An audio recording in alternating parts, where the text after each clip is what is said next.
Our next story is called Rabbit Hole. On January 1st, 2015, a family in South Yorkshire, England, gathered at a restaurant for their annual New Year's Day lunch. But one member of this family who said they would be attending didn't show up. It was 50-year-old Stephen Winfrey, who was an unemployed, divorced father of two, who in recent years had become quite depressed. When they reached out to him on his phone and he didn't pick up, the family pretty quickly started to worry that something could have happened to him, that, perhaps he did something to harm himself given his mental state. But his sister, Nadine, who was at this lunch, she reassured the rest of the family that she had spoken to Stephen the night before, and he was in great spirits and had told her that his plan was to go rabbit hunting the next day on New Year's Day before heading over to the restaurant for lunch. And because Nadine knew that her brother recently had really taken a liking to rabbit hunting, it was one of the very few things that actually made him happy, she told the family, look, I bet you anything he just lost track of time and he will get here late, or maybe we won't see him at all, but at least he's out doing something that makes him happy. And so the family was reassured by this, and so they sat down at their table, they ordered their food, and the whole meal, everyone's kind of looking over at the front door, expecting Stephen to come strolling in at any minute. But when they finished up eating, he still had not arrived. And so as the family was getting ready to leave the restaurant and head back home, they all decided that, you know what, I'm sure Stephen is fine, he's doing something he loves, I'm sure he did just get carried away, and so we'll just wait for him to contact us. And so the family, they all leave the restaurant and they spend the rest of the day at their respective households. And then the following morning, they all get in touch with each other and they discover that still no one has seen or heard from Stephen. And so at this point, the family just felt like there was something off about this. And so they contacted the police and they reported him missing.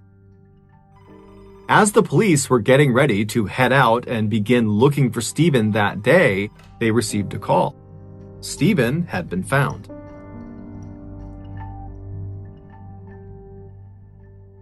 Although the exact details of what happened to Stephen may never be fully understood, this is the best theory that the police have come up with. On New Year's Day, January 1st, the day Stephen was supposed to meet his family for lunch, he had gotten up early and headed out to a nearby forested park to do some rabbit hunting, just like he told his sister he would be. He had gone to the park with his dog and some ferrets. The way Stephen caught rabbits is he would release these ferrets into various rabbit holes, and then he would stand back with his rifle and he would wait for the ferret to run the rabbits out of their holes, out into the open, and then he would raise his rifle and shoot at the rabbits, and then his dog would run over and grab the rabbit and bring it back to him. And so all morning long, he was doing this with relative success, and then something happened to where Stephen decided he needed to actually look inside of one of these rabbit holes. Perhaps one of his ferrets got stuck, or one of the rabbits got stuck, but either way, he wanted to look into the opening of one of these rabbit holes, and so he walked over to it, and apparently he couldn't quite see whatever it was he wanted to see, and so he got down on his hands and knees and stuck his head into this rabbit hole opening. Now, these openings to these rabbit holes are pretty narrow, and so once he forced his head inside, it got stuck. He could not pull it out again. And so all around the outside of this hole where his head was stuck, there were these deep divots that his hands had obviously dug once he realized he was stuck, because he was trying to dig the entrance a little bit wider to get his head out. But as he was working really, really hard and laboring to kind of dig this hole out, he was burning up the very limited amount of oxygen that was inside of this hole. And so very quickly, as he was trying to save himself, he would have started to struggle breathing because there just wasn't enough air in this hole. And so when it became clear he was starting to suffocate, he abandoned the approach of trying to dig himself out and began trying to contort his body outside of the hole at really extreme angles to try to pop his head out, even if it meant breaking his neck in the process. But no matter how hard he tried, he just could not get his head out. The following day, January 2nd at 4 p.m., this is after Stephen has been reported missing, a person walking through that forested park, they found Stephen. They saw his body poking out of that hole at a really extreme angle, And so they called the police. The police showed up to the park, and they confirmed that Stephen was dead. He had suffocated. His death was not ruled a suicide. It was determined to be an accident. As for Stephen's dog and his ferrets, they were found near his body, and they were unhurt. A man in his 40s was sitting in a cafe, munching on a ham and cheese sandwich for lunch. Now, usually, the man had more lavish lunches, but today he was in a hurry to get back to work, and this was all the cafe offered. But then, the most wonderful smell filled the air. The man inhaled deeply, enjoying the heavenly aroma of whatever this food was. It smelled like this incredible hot dish. He looked around to see which table the smell was coming from, but as he scanned the restaurant, all he saw were other patrons eating basically simple sandwiches just like him. And then he remembered this cafe didn't even serve hot meals. But at the same time, he realized he knew that scent from his childhood. It was the smell of the delicious Spanish fried eggs that his mother used to make, called huevos rotos. This was not the man's first phantom smell. A few weeks ago, his apartment had filled with the amazing aroma of his mother's cooking, completely out of nowhere. But now, in this cafe, just like that time in his apartment, the sweet smell suddenly turned sour. The man could taste something metallic in his mouth, and the foul odor of sour milk lingered in the air, making him gag. And so suddenly, a wave of panic crept over the man. He didn't know why he kept smelling things that weren't there.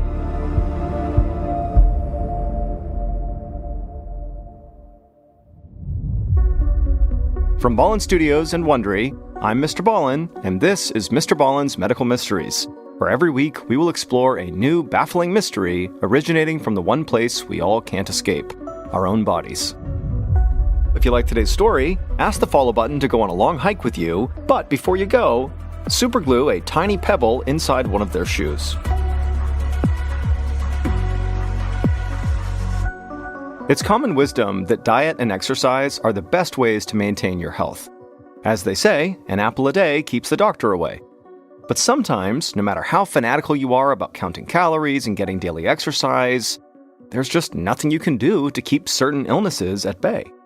And on this episode, we have two stories about extremely healthy people who find themselves fighting off strange, deadly conditions. The first story is about a marathon runner who suddenly goes through a drastic lifestyle change with no explanation. And the second and final story is about an active older woman who unexpectedly finds herself in the hospital, with doctors struggling to figure out what's wrong with her before it's too late.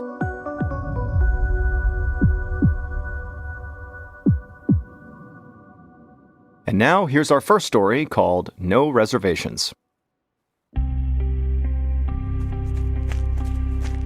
On a sunny morning in 1993, 42-year-old Roberto Nunez was on his daily run through his hometown of Granada, Spain. And as usual, along this route, he ran past delivery trucks parked outside of restaurants, and kitchen workers carried crates of food from these trucks into the back of the restaurants to prepare for the day's meals. Now, Roberto had never really paid these restaurants much attention. He was an athlete, and to him, food was just fuel, not some delicacy. But that morning, right after passing by the restaurant and smelling the smells of the food, he happened to run past a local bookshop. And for whatever reason, something in that bookshop caught his eye. It was a fine dining cookbook, beautifully displayed in the front window. And for some reason, Roberto stopped his run and just stared at this cookbook. Something about the meal on the cover just looked irresistible. He was so drawn to it, he could almost taste the food in his mouth. Moments later, Roberto found himself inside the bookstore, asking for a copy of that book. As the shopkeeper went to go get a copy of this book, Roberto wandered toward the culinary section of the store and began flipping through the other cookbooks. And by the time the shopkeeper returned, Roberto had a whole pile of them in his arms. When Roberto left the bookshop, he couldn't run anymore because of how heavy all these books were he'd just bought, and so he walked his way home. And then when he got home, he lined up all of his beautiful new cookbooks on his kitchen counter and just stared for a second, marveling at all the food on the covers. Then he went to his refrigerator to grab a container of yogurt, his usual breakfast. But now, as he stared down at the cup of plain, unflavored goop, his tongue seemed to recoil inside of his mouth.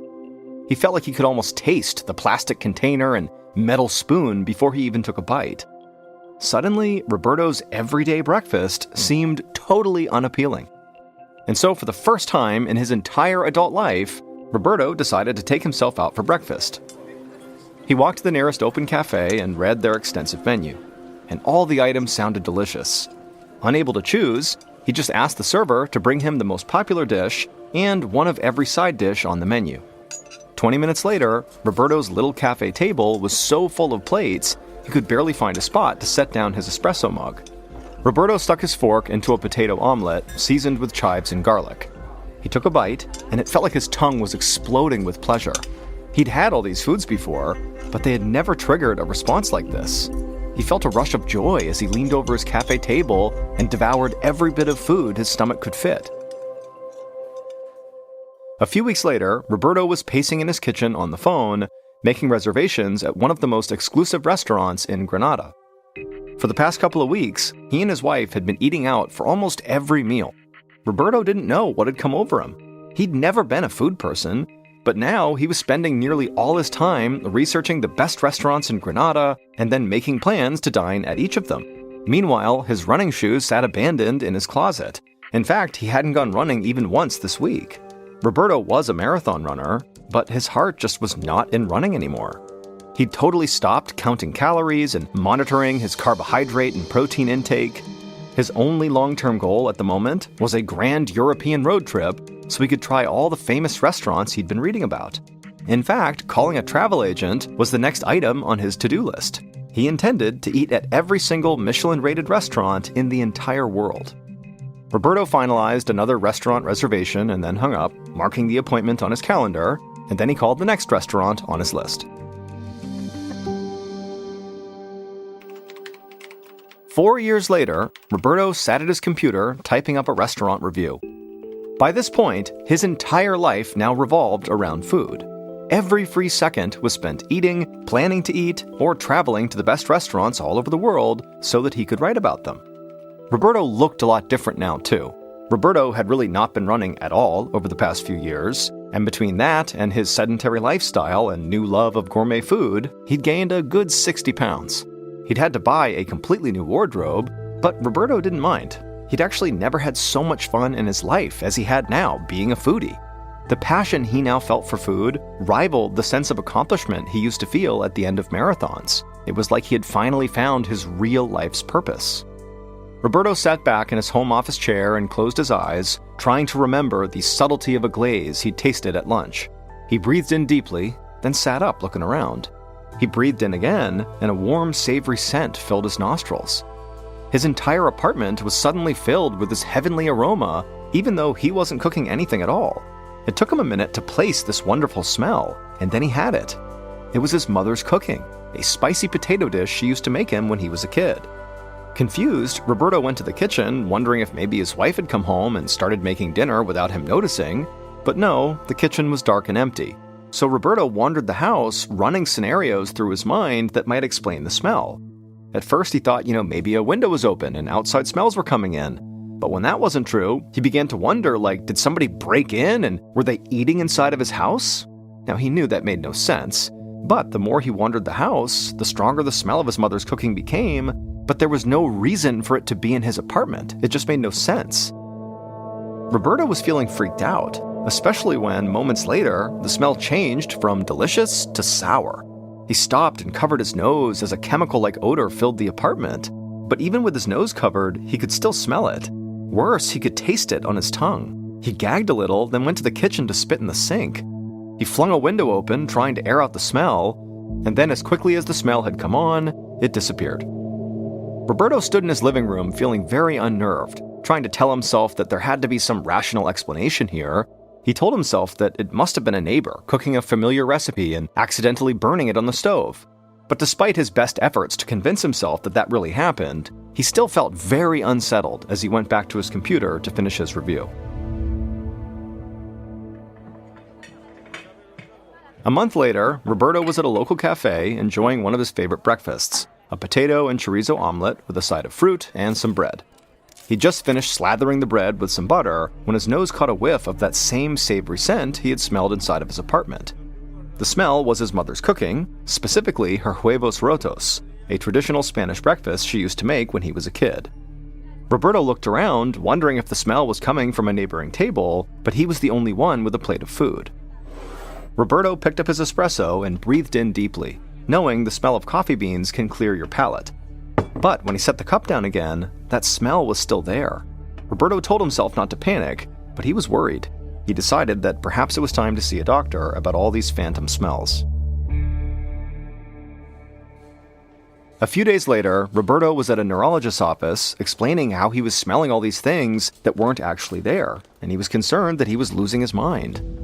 Now, the neurologist didn't want Roberto to panic, but he did think Roberto might be experiencing smell hallucinations, and they're rare, but very real, and they can be the sign of something dangerous. The doctor explained that smell hallucinations can be caused by head injuries, upper respiratory infections, and in some cases, brain tumors or Parkinson's disease. Roberto did his best to stay calm. He didn't know what he'd been expecting when he got here today, but certainly not being told he could have a brain tumor or Parkinson's disease. The neurologist could clearly read the fear in Roberto's eyes because he immediately told him, don't worry, they'd run some tests and narrow down the possibilities, then figure out what was going on. They'd start by ordering an MRI. Roberto nodded, still feeling very uneasy. And a few hours later, his unease quickly turned to fear as the neurologist showed Roberto his MRI scan and pointed to a long, slender tumor on his right temporal lobe of his brain. Roberto felt petrified as the neurologist explained that the tumor was called a fibroblastic meningioma. It was putting pressure on Roberto's brain and causing him to have these smell hallucinations. The doctor explained that they'd have to surgically remove this tumor. Roberto felt a surge of adrenaline as he imagined himself undergoing brain surgery. He was going to be sick. He bent over, his arms on his knees, trying to catch his breath. And at the same time, the neurologist assured him that they would take very good care of him. The doctor said he would be with Roberto every step of the way. Roberto stood up and nodded. He knew he needed to call his wife and break the terrible news. But then after that, he would call his favorite restaurant to get takeout for dinner. He was in the mood for some comfort food. A few weeks later, Roberto was at home on his couch watching his favorite cooking show on TV. His head was still bandaged from his 14-hour brain surgery, which his neurologist said had been a success, and Roberto had been making slow but steady progress in his recovery. As he flipped through the channels, the mouth-watering smell of roasted chicken suddenly filled the room. And for a second, Roberto was terrified. Was this another smell hallucination? Did the surgery not work?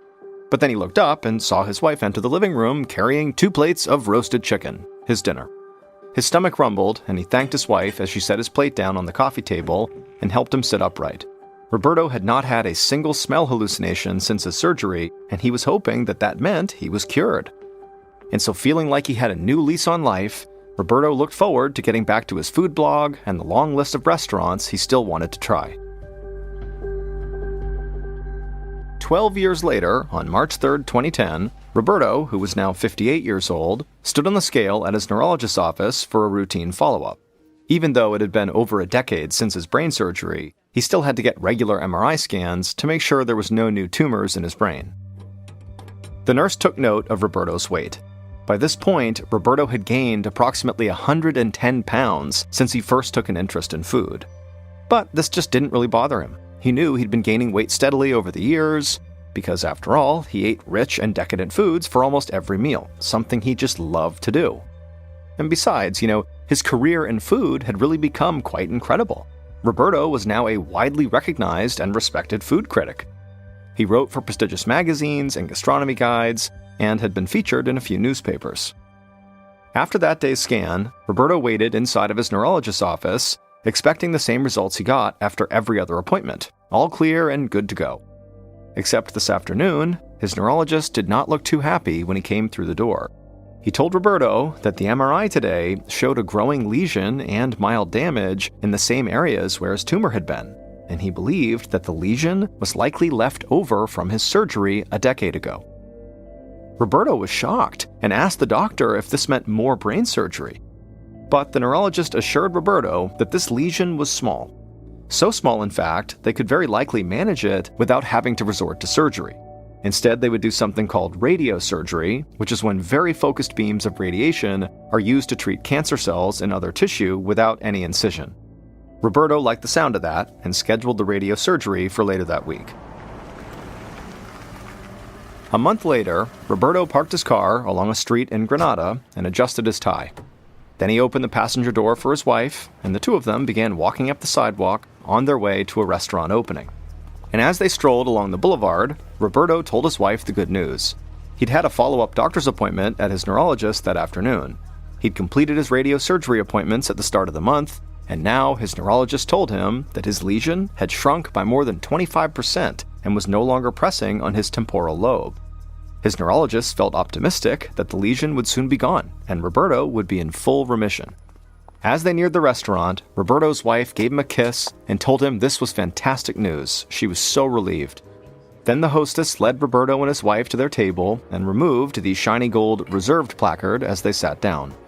The new restaurant was buzzing with anticipation. It was chock full of well-dressed diners, all clearly looking forward to an excellent night of food. A server came out to pour wine, and moments later, Roberto's first course was set down in front of him. But for some reason, it didn't look appetizing. He stared down at the food, trying to conjure some of the excitement he'd been feeling just moments ago, but he couldn't have been less interested. In fact, he kind of just wanted to leave and go home and get a good night's sleep. But Roberto was a professional, so he made himself eat every course they brought out to him. However, later that night, when he was working on the review, Roberto had to admit that his heart just wasn't in it. And so for the first time in more than 15 years, food just didn't really interest him. And the next time Roberto saw his neurologist, he learned why. It would turn out the tumor and lingering lesion pressing on Roberto's temporal lobe, known as the amygdala, was what had caused not only his hallucinatory smells, but his extreme interest in food. The pressure from the tumor created a brain injury, which in very rare cases can trigger a bizarre brain and eating disorder called gourmand syndrome. People who suffer from this condition can literally become completely obsessed with fine dining.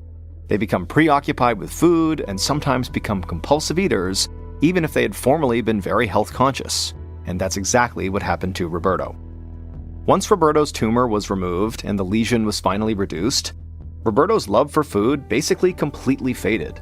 However, despite that, Roberto did not give up on his career. He kept working as a food critic, even if his job was not nearly as enjoyable as it was before.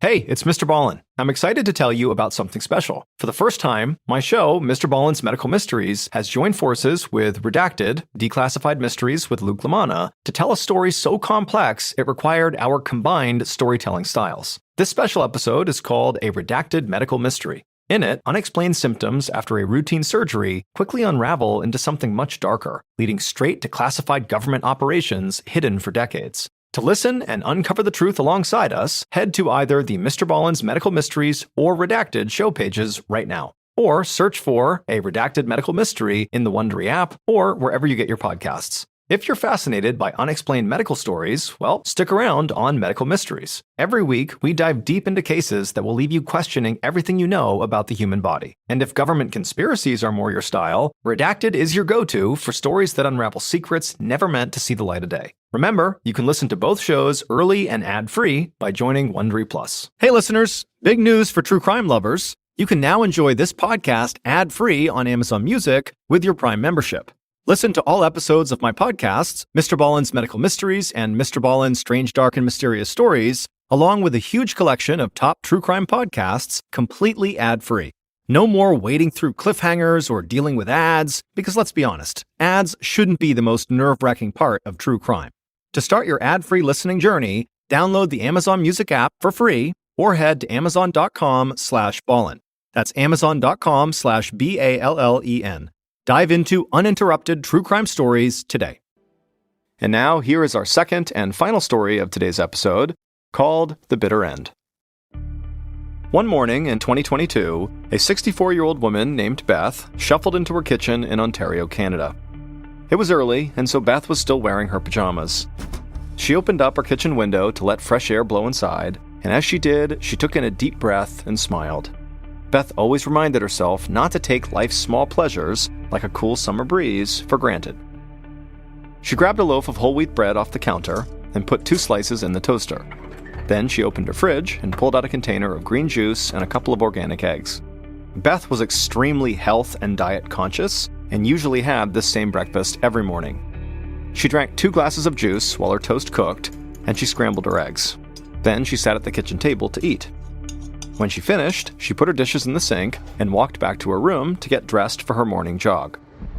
But as she was trying to decide what shirt to wear, Beth felt this dull pain in her lower abdomen. At first, she was able to ignore it, but then the pain got sharper and Beth suddenly was clutching her stomach. And then she felt weak, and a wave of nausea made her rush from her closet to her bathroom, where she vomited and then had diarrhea.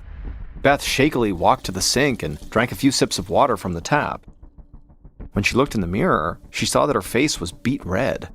She could feel her heartbeat thudding in her throat, and so she brought 2 fingers up to her neck and began to count her pulse. And she found her heart was absolutely racing, and it really scared her because she had high blood pressure, and so she knew, at any point, something could go wrong with her heart. And so suddenly, Beth feared she might be having a heart attack. She stumbled back to her kitchen, she grabbed her landline phone off the counter, and she dialed 911. Less than half an hour later, Dr. Jacob Adams heard a siren blaring as an ambulance pulled up outside of the University of Ottawa's Montfort Hospital. A paramedic hopped out of the back of the vehicle and rushed into the emergency room, shouting to the doctor that, "Hey, we have a patient who's in shock here." And so Dr. Adams immediately ran with the paramedic out towards the ambulance, knowing he had a very sick patient on his hands.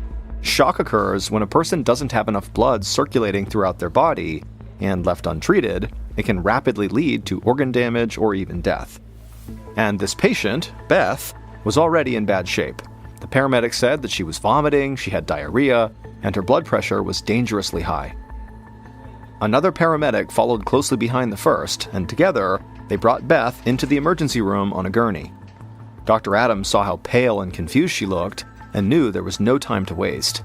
He directed the EMT to wheel Beth into the nearest exam room while the other paramedic briefed him on Beth's medical history. They told the doctor that Beth had been relatively healthy until today, but she had been taking medications for 2 conditions, high blood pressure and a thyroid deficiency that can leave patients feeling tired and looking pale. Otherwise, she was taking no other drugs. She didn't even take vitamins or over-the-counter supplements. The paramedic said Beth had deteriorated right before their eyes. When they first arrived at Beth's house, she was able to talk to them about her fear that she was maybe having a heart attack. But since then, she had gotten so much sicker that now she could barely talk. Dr. Adams nodded and thanked the paramedics for bringing her in. Then he watched as the ER nurses went to work on their very unstable patient. One nurse checked Beth's temperature, another inserted an IV needle, and a third wrapped a blood pressure monitor around her arm. At first, it showed that Beth's blood pressure was elevated, but suddenly, it plummeted 100 points. Beth's arms went limp, and she looked like she was struggling to breathe. And so within seconds, Beth's blood pressure had gone from being dangerously high to being so low that she could lose consciousness any second. Dr. Adams took one of Beth's hands and squeezed her fingers, making her skin turn white. He waited for the color where he squeezed to come back, but it took an unusually long time. To Dr. Adams, this was extremely worrying. It meant Beth's blood circulation had become dangerously sluggish. Before they could do anything else, Dr. Adams knew he would need to stabilize Beth's condition. He asked a nurse to start her on an IV fluid drip, and almost as soon as the fluids entered Beth's bloodstream, her blood pressure started rising and her breathing returned to normal. After a few minutes, Beth began to speak, albeit in a strained voice, saying that her stomach was killing her. She said she kept getting these horrible, sharp cramps in her lower abdomen. Dr. Adams assured Beth they would figure out what was going on, but they had to perform a lot of different tests as quickly as possible to do that. And so he told her the best thing she could do was try to stay calm and just focus on her breathing. Beth looked scared, but nodded her head in agreement. Then Dr. Adams called in 3 different medical technicians who all surrounded Beth. One of them took vials of her blood, another examined her abdomen with an ultrasound machine, while the third performed an EKG to test her heart function. Meanwhile, Dr. Adams stood off to the side and considered all of his patient's symptoms, and he began to think about a couple of different things that could have caused her to go into shock. Maybe she was having an allergic reaction, or maybe she swallowed some kind of poison, or maybe she was fighting a severe infection. Now, the first 2, allergic reaction and poison, were tough to address right now, but the severe infection could be treated right away. So Dr. Adams called for a nurse to start Beth on broad-spectrum antibiotics, hoping this would stop a potential infection in its tracks. While a nurse gave Beth a dose of antibiotics through her IV tube, one of the medical technicians finished taking Beth's blood. Dr. Adams told him to have the blood tested for signs of infection, and also to run an emergency toxicology test to see if there were any traces of poison inside of Beth's body. At almost the same time, the ultrasound technician pulled up black and white images of Beth's digestive system onto a computer screen and told Dr. Adams that they didn't see anything out of the ordinary, like fluid buildup or a bowel obstruction. However, the technician who was doing the EKG had much more ominous news. They said the left side of Beth's heart was working much harder than it should have been, a sign that her heart was not functioning correctly. It could mean that the right side of her heart was failing, and so as a result, the left side was trying to make up for it, which Dr. Adams knew could easily put Beth's life in danger. But, alarming as the EKG results were, they didn't help Dr. Adams determine what was actually causing Beth's intense distress.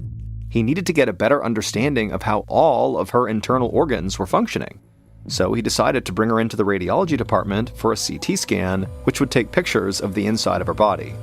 The scan only took about 15 minutes, but it revealed that Beth's problems went beyond her heart. Dr. Adams saw that her small intestine showed signs of inflammation or even a possible obstruction. Though the earlier ultrasound of her abdomen had looked normal, the doctor no longer believed that was accurate. He could tell from the more detailed CT scan that something was wrong after all. And suddenly, Dr. Adams had an alarming thought. Maybe Beth was bleeding internally inside of her digestive system. Severe internal bleeding could explain a lot of Beth's symptoms, including nausea, vomiting, diarrhea, and her sudden drop in blood pressure. But this would be a terrifying diagnosis. If Dr. Adams didn't locate and stop the bleeding right away, Beth could bleed to death.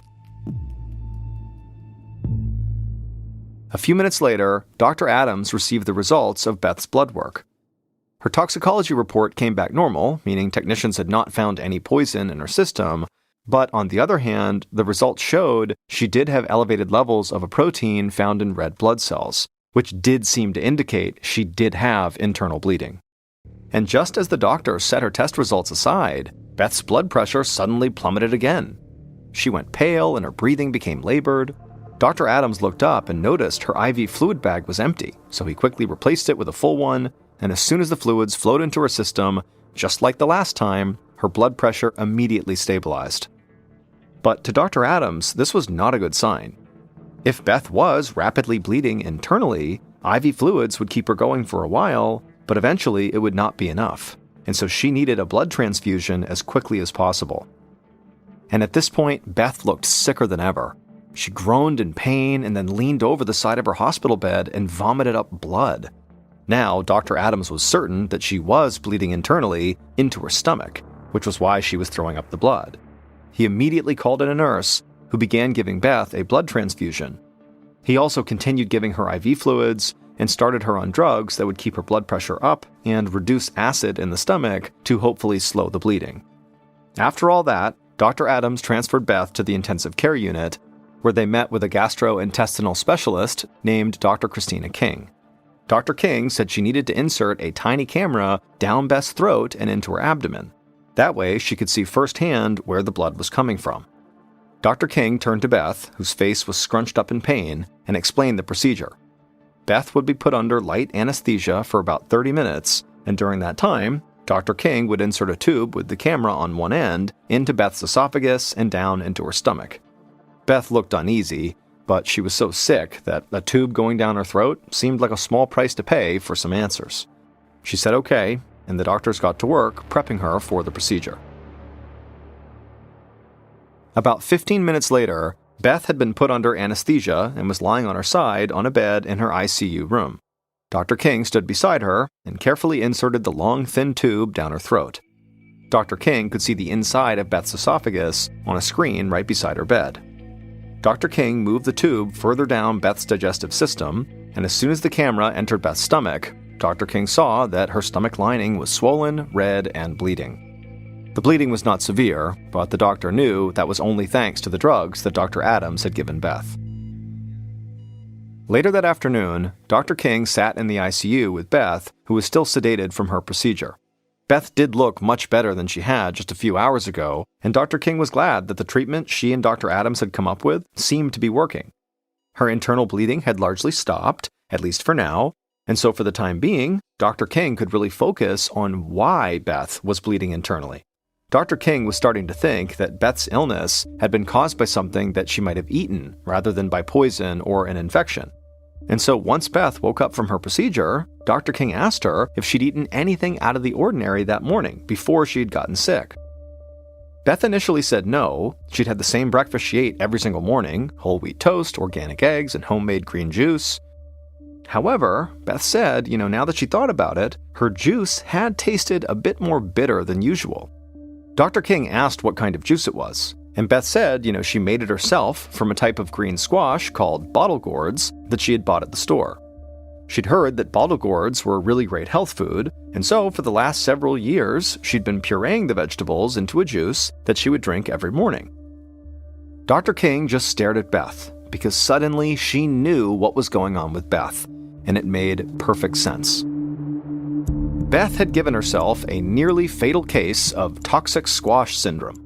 It's a very rare condition that results from eating poisonous chemicals sometimes found in squashes and gourds. These toxins are called cucurbitacins, and they taste very bitter. Over hundreds of years, people have bred squashes to have only trace levels of these toxins. But sometimes the plants can still develop high amounts of cucurbitacins as they grow, and people who eat a lot of those types of vegetables can get dangerously ill. Beth went to her local grocery store and unknowingly bought bottle gourds that did contain a dangerous amount of these toxins. Then she pureed the vegetables and drank the juice, and the only thing she noticed was a slightly bitter taste, until just minutes after breakfast, the toxins caused her stomach lining to start bleeding, and Beth went into shock. Her case was the first of its kind ever reported in Canada. After 5 days in the ICU, Beth was finally healthy enough to return home.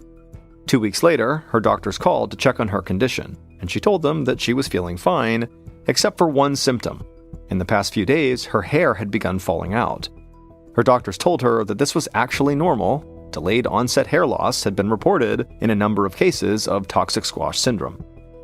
Despite her hair loss, which was actually only temporary, Beth would go on to make a full recovery and go back to her normal life, though she found another kind of juice to drink at breakfast.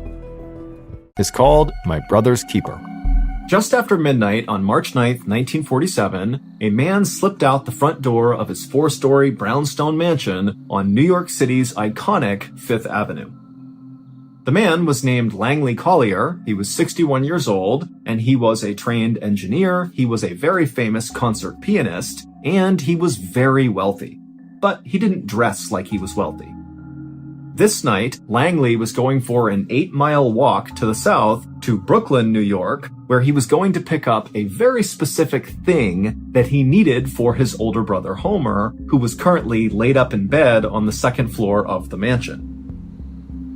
It was a freezing cold night, and so as Langley walked along the road, he flipped up his collar of his very shabby wool coat that was held together by safety pins. Nowadays, Langley felt like the only time he was safe going outside was at night, because at nighttime he could kind of hide from the prying eyes of his neighbors, or police officers, or really anyone. It was the one time he could basically be invisible.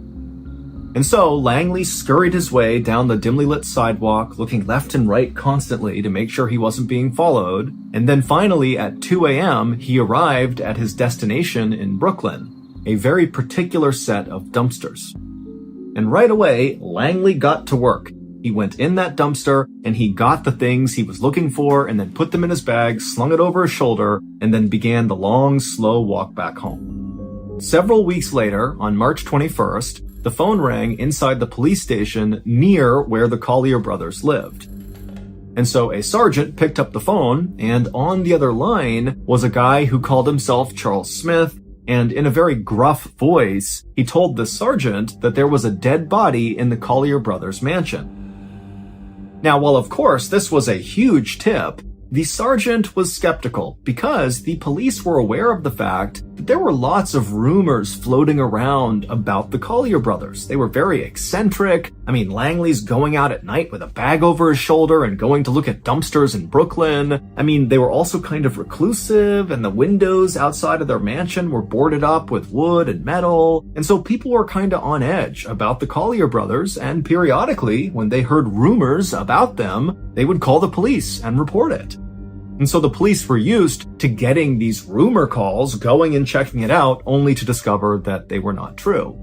And so this sergeant said to Charles Smith, well, how do you know there's a dead body inside the mansion? But the caller simply didn't answer and hung up. And so because the sergeant did not necessarily believe this was a credible tip, instead of sending an entire investigative team to the mansion to check out this dead body, he asked a single police officer to, when he had time, make his way over and basically do a wellness check on the Collier brothers. And so later that day, this one lone police officer showed up to the Collier brothers' mansion. He got out of his cruiser and he just stopped and looked at the brownstone mansion. Even though it was every bit a mansion, it was not in good condition. All the windows were boarded up with wood and metal, and the glass behind them was all shattered. There was newspapers coming out of the broken windows like they had been jammed up against the inside of the windows. There was all this furniture and wooden crates and just junk piled up outside the front of the property. I mean, the place looked kind of dilapidated, and he was shocked that anybody lived in here to begin with. But the Collier family were not normal people. Langley and Homer's dad was a doctor, and he would take home pieces of real people, like parts and organs and that kind of thing, and he would put them in glass jars and put them on display all over the house. Their dad also always canoed to work, which meant walking out of the mansion with a canoe on his shoulder, walking to East River, canoeing his way in his fancy doctor clothes all the way until he got off, and then carrying the canoe to his office building. As for Langley and Homer's mother, she was the first cousin of their dad, and she also kicked their dad out of the house when he tried to convert their entire house into a sanatorium, which is kind of like a cross between a hospital and a resort for people who are recovering from tuberculosis. And so the brothers had grown up in this very odd family, and while they were totally brilliant, they were also very eccentric. Homer, the older brother, was a literal genius who was accepted to study law at the highly prestigious Ivy League University, Columbia, at the age of 14. Langley, who was 5 years younger than Homer, also graduated from Columbia, where he got 2 degrees, one in engineering and one in chemistry. But Langley wasn't just an accomplished scientist, he was also this incredible musician. In fact, he was such a talented pianist that he actually performed shows at New York's legendary Carnegie Hall. But despite their incredible achievements and their huge wealth, Homer and Langley never got married. And over time, after the death of their parents, Homer and Langley became more and more reclusive inside of this mansion. And then in 1933, so 14 years before this lone police officer had arrived at the Collier brothers' mansion to investigate a dead body, Homer Collier had had a stroke and went completely blind. He was only 55 at the time, and really he was at the height of his career, but he was forced to quit his law practice. As for Langley, even though he was very successfully selling pianos and playing these incredible shows at Carnegie Hall, he too had to give up what he was doing and stay home and take care of his brother. And once this happened, the two brothers basically stayed in the mansion all the time. They basically never left. And they also stopped paying any of their bills, so their water, their phone, their electricity all got cut off, but instead of the brothers paying the bills to get the power back, Langley just went out and bought a Model T car, and he pulled the engine out of the car and built his own generator. And then when they stopped paying their mortgage, eventually the police came to the mansion to evict them. And when Langley came to the door to speak to the officer, he just wrote a check for the entire amount of the mansion, basically paying for it on the spot. He handed the check to the police officer and then told the officer to leave them alone. And so fast forward back to March 21st, 1947, and this lone police officer, after staring up at this dilapidated mansion, finally walked forward and climbed over all the furniture and junk that was all out front, and he literally climbed his way up the front steps to the front door, where he began pounding on it. But after a while, no one came to the door, and the officer couldn't hear anything inside. Now, because this officer was here to investigate a dead body, no matter how uncredible the claim, the officer knew he really needed to get inside and have a look around. And so he decided he would try to break in the front door. And so after knocking a few more times just to make sure really no one was there, the officer called out and said, "I'm coming in," and then began pounding with his shoulder against the door. And pretty quickly, the door gave way. But it only opened a few inches. And so the officer tried to fit through it, but he was too big, he couldn't fit. But he was able to look into the crack, and he saw there was this huge man-made wall that was basically positioned right inside of the mansion, blocking the front door from opening more than a couple of inches. And so as the officer was thinking about why there would be this wall here, he began to smell this terrible smell coming out of the mansion. And at that point, the officer thought, okay, there could be a dead body in here. I don't know what's going on. And so he called for backup. When backup arrived, the group of officers attempted to smash the front door in together. All 7 of them are ramming against this door, but they could not break down the man-made wall inside. And so ultimately, the police got a ladder and they lined it up on the side of the property, and one of the officers was able to climb up to the 2nd floor, break a window, and climb in that way. And once the police all made their way into the 2nd floor of this mansion, they realized very quickly that the tip Charles Smith had given had been correct. There was a dead body inside of this mansion. It was Homer Collier, the older brother.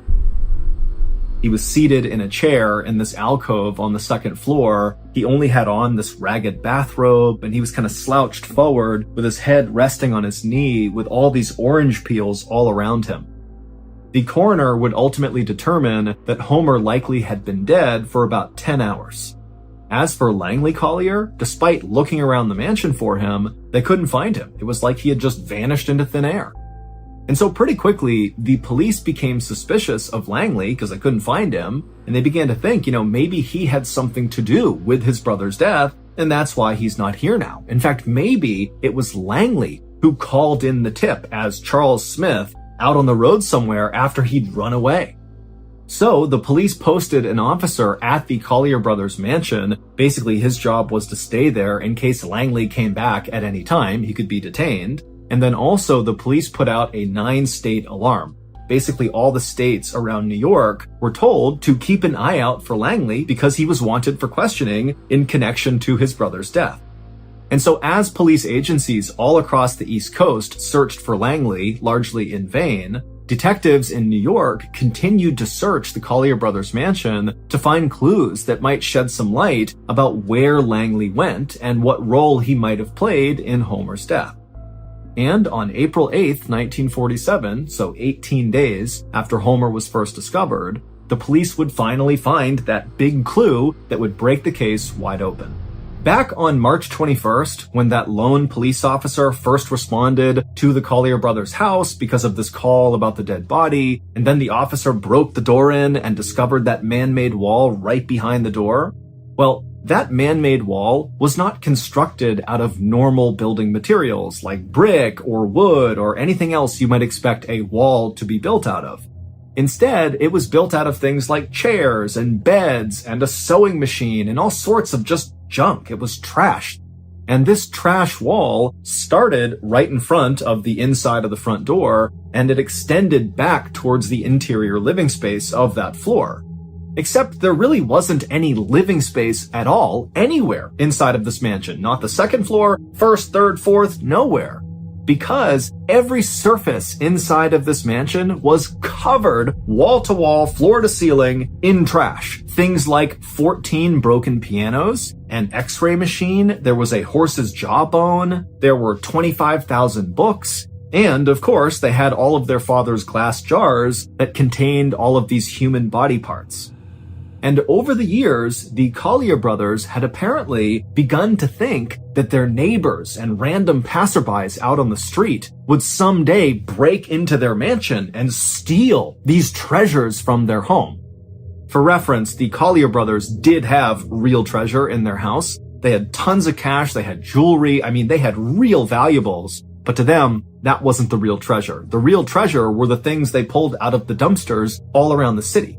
And so that was the stuff they were worried about getting stolen from random people outside. And so they had begun fortifying the inside of this mansion to protect themselves when inevitably these people began breaking in. And so basically the inside of their mansion had not just been turned into a big trash pile, but instead they had created all these sophisticated tunnels through all the trash that was everywhere. And lining these tunnels and all these special alleyways they had built were real booby traps. And it was when the police were inspecting one of these tunnels with booby traps in it that they discovered the big clue that broke the case wide open. Our next story is called Luggage.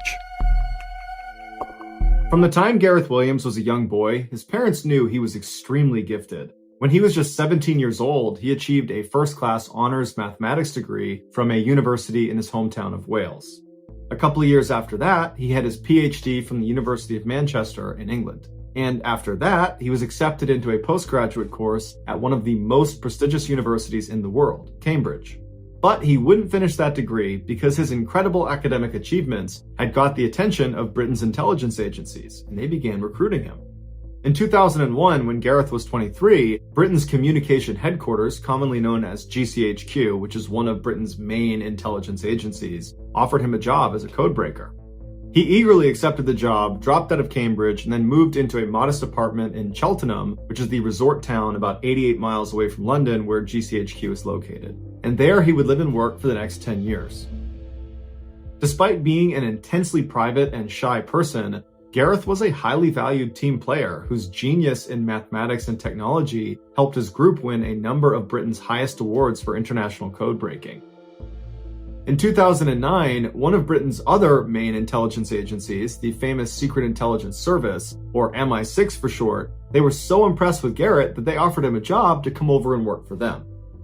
This was a very rare chance for Gareth to go operational and become a spy in the kind of Hollywood sense of the word. He would effectively become a real-life James Bond, and so he jumped at the chance. But shortly after taking the job and moving to London, he regretted his decision. He hated the intense competitiveness within MI6, the flashy cars and flashy lifestyles, and the pressure to go out and party with your coworkers every weekend. Gareth just wanted to do his job and then be left alone. At GCHQ, nobody cared he felt that way. But at MI6, this behavior made him an outsider. Before he left MI6, he took his annual 2-week vacation. But when the vacation was over, he didn't come back to work at his office in London. And for some reason, MI6 never checked in on him to see where he was. It wasn't until his sister called police after not hearing from him that anybody looked into his disappearance. On August 23rd, a uniformed officer went to Gareth's apartment in London to do a welfare check. After knocking on the door and not getting an answer from Gareth, the officer got the key to the apartment from the landlord and went inside. He yelled out for Gareth. There was no sign of him on the first floor. He went upstairs to see if maybe Gareth was up there. He's yelling for him the whole way as he's going up. He gets to the second floor. There's nobody up there, but there's a closed door. And what he finds on the other side of that closed door would make international headlines for weeks. When he opened the door, he walked into a bathroom, and there was nothing unusual about the bathroom, except in the bathtub there was this big red duffel bag. And inside of that duffel bag was the badly decomposed body of Gareth Williams. The zipper of the bag was padlocked shut on the outside, and the key to this padlock was underneath Gareth's body inside of the bag. There were no fingerprints on the rim or inside the bathtub. There were also no fingerprints on the bag itself, or on the two zippers, or on the padlock, or on the keys. Gareth's iPhone had been found nearby sitting on a table, and it had been factory reset. And later, investigators would determine it had been reset on August 15th, which was the last day Gareth was seen on scene. How could he have done that without leaving fingerprints all over the bag, all over the lock, the zippers, all over the tub? Because when he was found, he didn't have gloves on. Ultimately, despite the red flags, Gareth's death was determined to be probably an accident and was closed 3 years after his death. On the afternoon of October 16th, 1991, a 36-year-old man named Enrique Martinez bent down, pulled out his pocket knife, and he carefully cut through the stem of a mushroom that was growing right next to a mossy log. And then after freeing this mushroom, he put it inside of his wicker basket with the other mushrooms he had collected in the area. And then Enrique stood up and just took a minute to take in the unbelievable view of this lush green valley right below him. Enrique was out mushroom hunting along with his wife Anna and their two friends, Jorge and Sofia, who were dating. And where they were mushroom hunting was near this old abandoned town called La Musara, which is located up in the mountains of northeastern Spain. It had been Jorge's idea to come to this area and explore. Jorge had heard all these crazy stories about La Musara, about how it was haunted, and there was all this creepy folklore surrounding this town.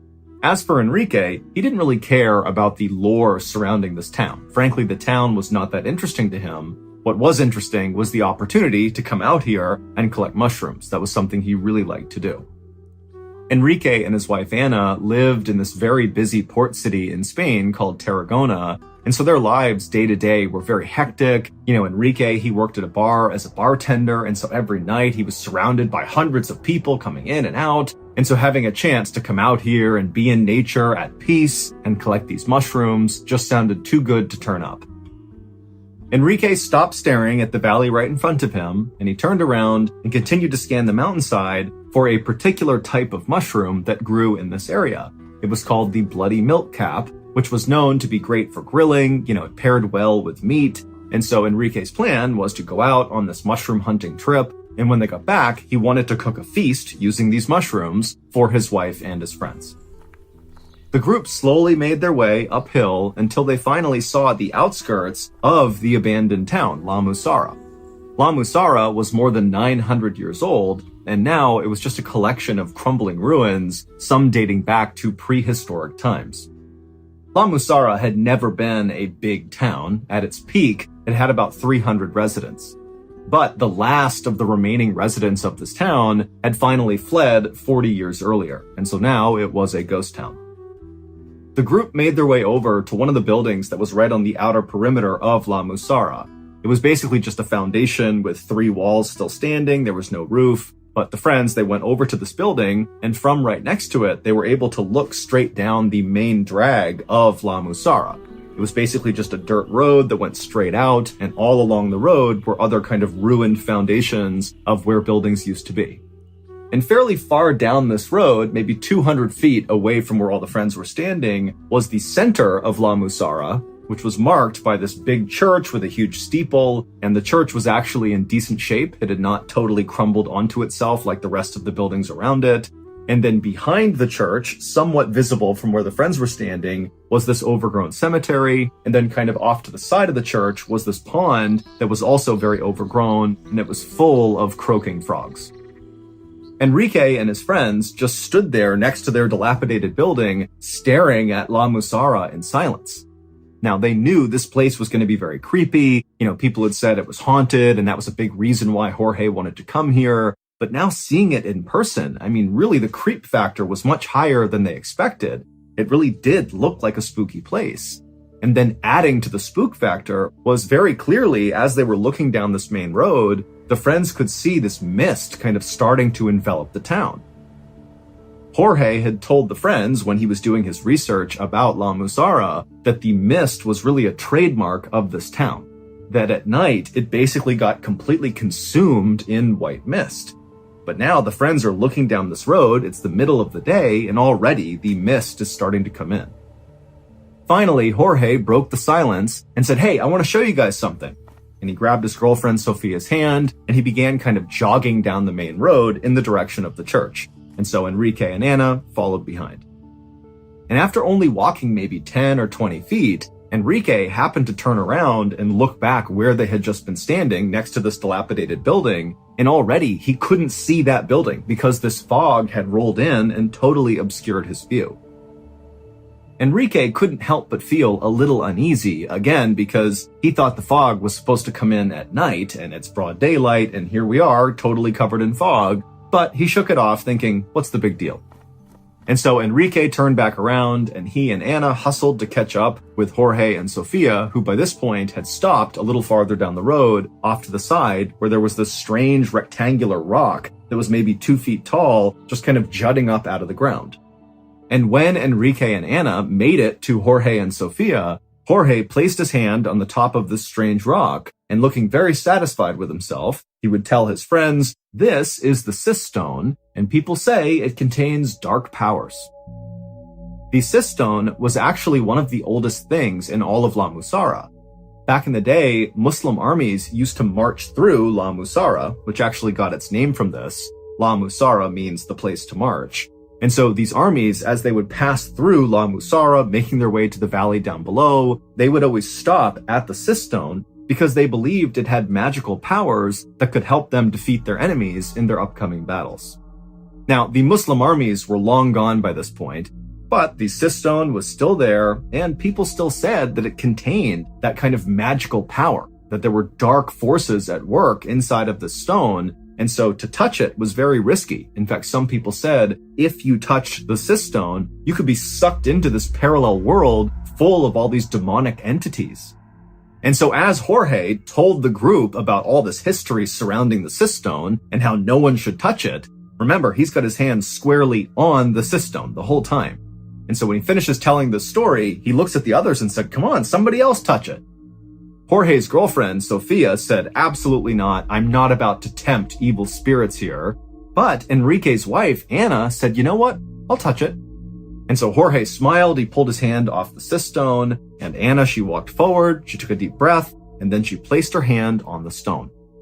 And for a second, the whole group just held their breath, like something was going to reach out and grab Anna and pull her into the stone, but nothing happened, and a minute later, Anna had pulled her hand off, and the whole group was laughing.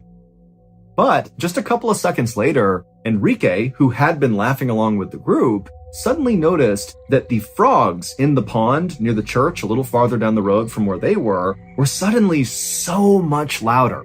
It was almost like when they touched the stone, it had maximized the volume of these frogs. And so Enrique, he turned his whole body and began staring down the road through the mist and fog at this pond, and he could kind of barely make it out. You know, he was trying to see if there was something obvious causing these frogs to kind of go crazy. But as he stared at this pond, which again, he could barely see, right behind it was the church. But there was lots of fog kind of blocking the church. And for a second, the fog kind of parted, and Enrique got a full shot of one of the windows of this abandoned church. And in the window was this dark figure just standing there staring at Enrique and his friends. And Enrique, he sees this thing in the window, and in a second, it was gone. And then the fog rolled back in, covered up the window, and Enrique couldn't see anything anymore. And so Enrique just stood there in stunned silence, having no idea if what he just saw had really just happened, or if it was in his imagination or something. But before he could even try to process what had just happened, he heard his name being called. And so he kind of snapped out of it, and he turned back to the group, and it was Anna, who was now jokingly saying, "Come on, Enrique, touch the stone too." Enrique quickly scanned Anna, Sofia, and Jorge's face, and they were all smiling and laughing still, and so clearly none of them had seen this figure in the window. And so Enrique, he kind of just looked at all of his friends, and then he looked back in the direction of the church and this window, which again he couldn't see because the fog was blocking it out. And so Enrique just tells himself, okay, there's no way that I just saw some dark figure moving around this abandoned church. You know, that must have been my imagination. I'm totally fine. And so he turned back to his friends, and he could tell they were not going to let it go until he touched the stone. And so he said, fine, and he walked up and he touched the stone. And immediately, as soon as his hand made contact with that stone, everything seemed to change. The air around Enrique got cooler, and the stone itself started to warm up. And as this happened, Enrique, whose hand was still on the stone, began to think, wow, I could do this for hours. I could just stay here and leave my hand on the stone. I mean, this is amazing. But then somewhere buried deep in his mind, Enrique began telling himself, get away from the stone. Take your hand away, get away right now. And so finally, Enrique did yank his hand away, and right away, all those feelings he was having as he touched the stone disappeared. The air went back to normal, he did not feel compelled to touch the stone, and he just kind of was left thinking, what just happened?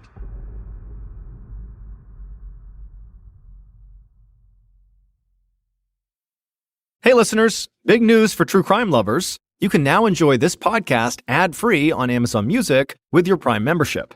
Listen to all episodes of my podcasts, MrBallen's Medical Mysteries and MrBallen's Strange, Dark, and Mysterious Stories, along with a huge collection of top true crime podcasts, completely ad-free. No more wading through cliffhangers or dealing with ads, because let's be honest, ads shouldn't be the most nerve-wracking part of true crime.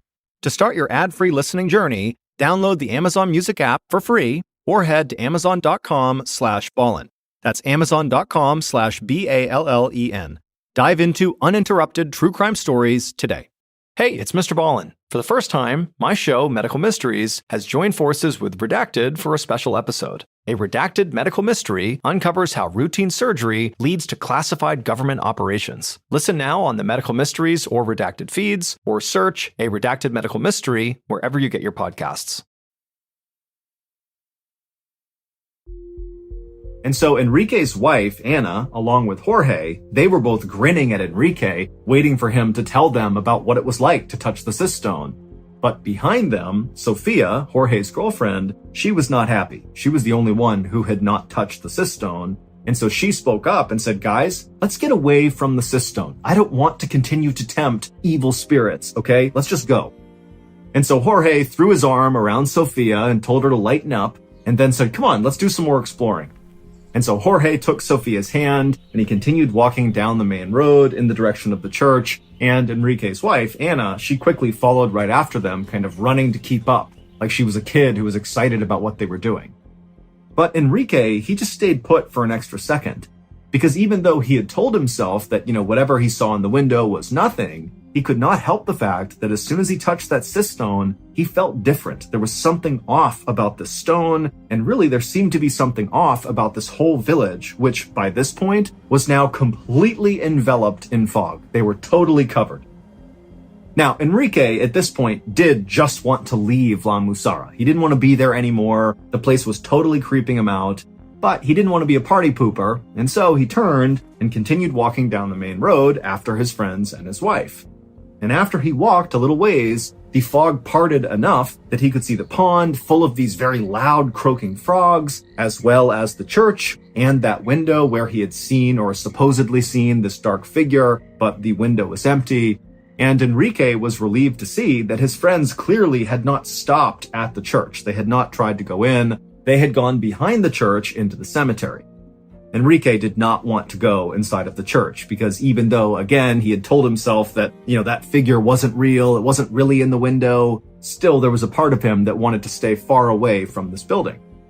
But after Enrique walked past the pond and began side-skirting the church to get to the cemetery, he just stopped and turned and actually faced the window, kind of like involuntarily. He was looking at the window where this dark figure had been. And again, it's empty, there's nothing there. But Enrique felt like something was pulling him towards this window. And so without saying anything to his friends, who weren't really paying attention to Enrique, they're kind of just walking around the cemetery, Enrique walked right up to this window. He's right in front of it, he's looking inside, and now he can see into the actual church. And it's totally ruined inside, but he can see where the pews used to be on the ground, and he could also see where the pulpit used to be, where the priest would give mass. And as Enrique stood there staring into the church, he kept leaning closer and closer and closer into the church until finally he felt like he really wanted to move away and get away from the church, but it was like he couldn't. He just kept getting pulled into this opening. And then as this was happening, the sound of the frogs got louder and louder until Enrique felt like he was totally consumed by these frogs.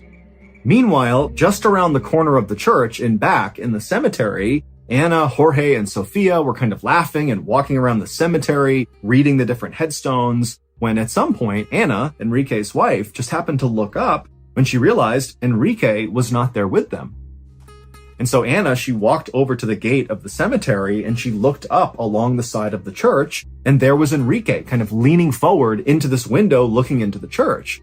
And so Anna, she yelled out to him a couple of times, but Enrique did not even notice her or acknowledge her. He just continued leaning forward, looking in this window.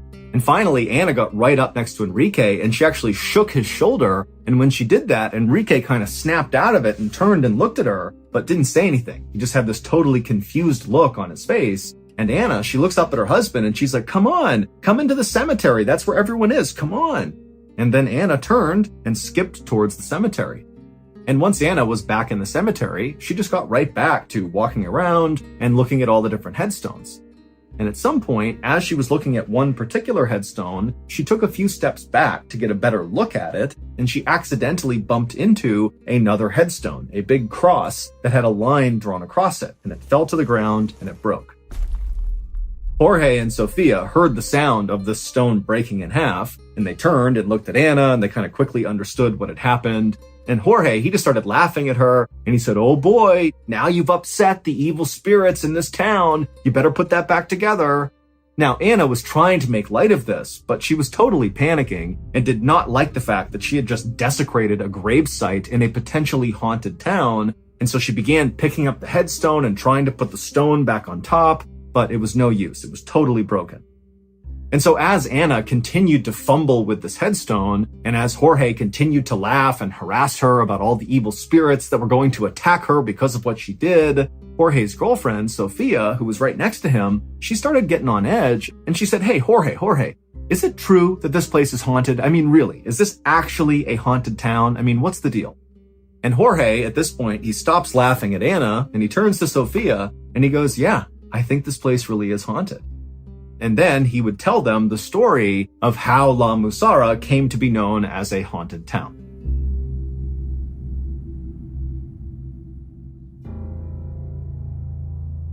Back in October of 1873, there was a civil war happening in this part of Spain.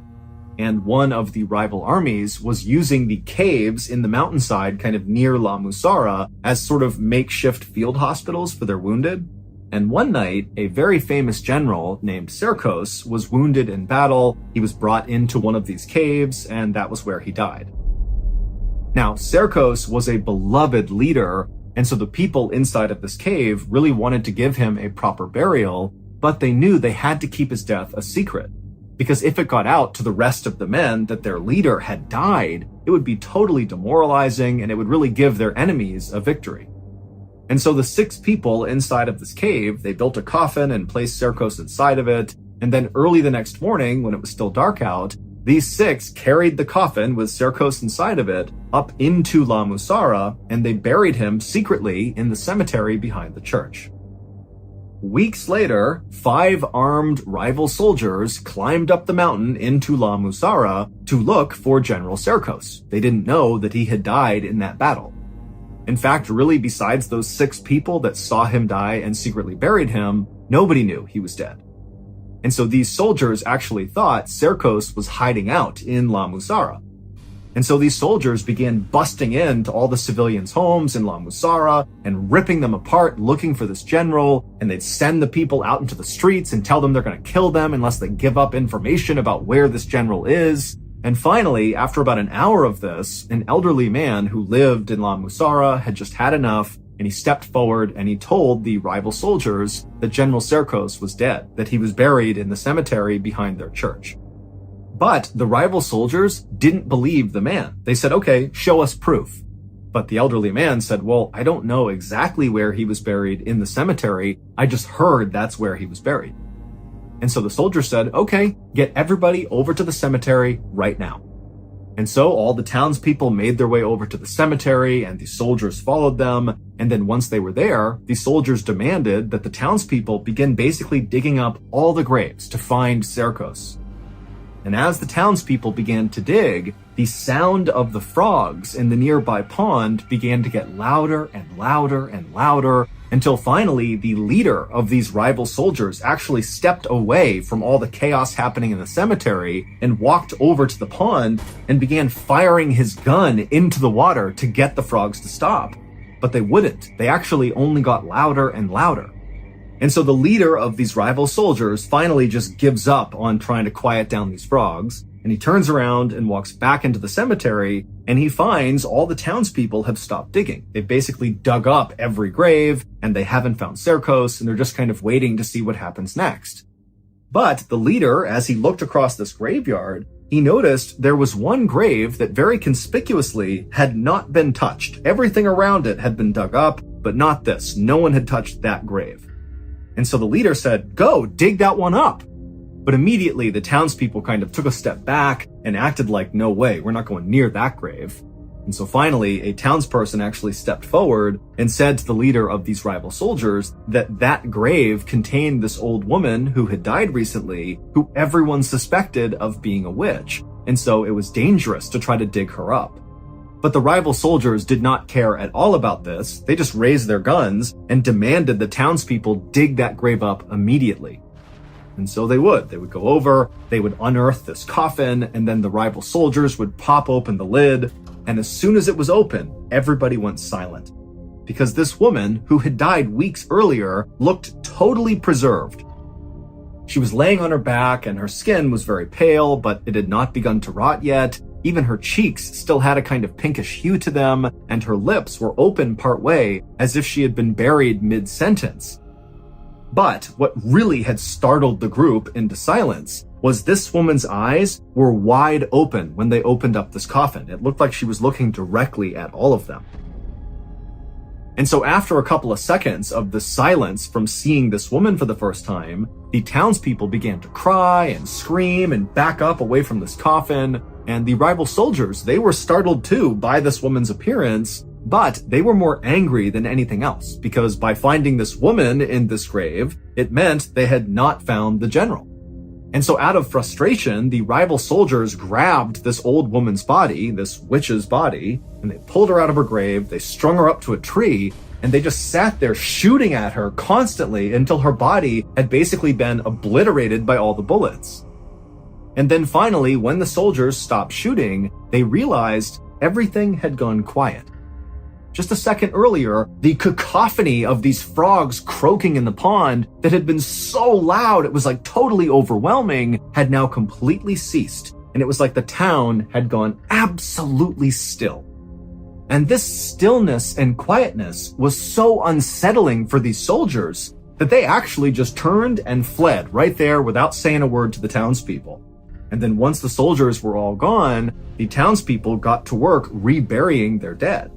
And at some point, one of the townspeople jumped into the grave where the witch had been, and when they landed in the dirt at the bottom, their foot actually sunk down an extra foot.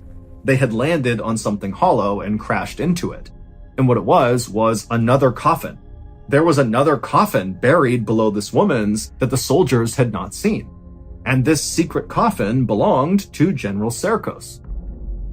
When those 6 people had secretly buried General Serkos, they had just placed his coffin at the bottom of an open grave that was about to be filled with somebody else's coffin. They put it in, they covered up his coffin with enough dirt that no one could see it, and then the next day, the townspeople lowered the witch in her coffin into that grave without realizing General Serkos was below it, and then they filled it in, and then they placed a headstone on her grave. But because they thought she was a witch, they decided not to write her name on the headstone. Instead, they just etched a horizontal line across her headstone. And so after this incident with the rival soldiers desecrating this woman's grave and her body, La Musara was never the same. People in the town began dying left and right, and their soil went bad, so they couldn't plant any crops, and then all these insects came through the town, and then all these plagues of illnesses and diseases came through. And so it wasn't long before La Musara had developed this reputation of being cursed. And by the 1950s, that curse apparently had driven the last few people out, officially making it a ghost town.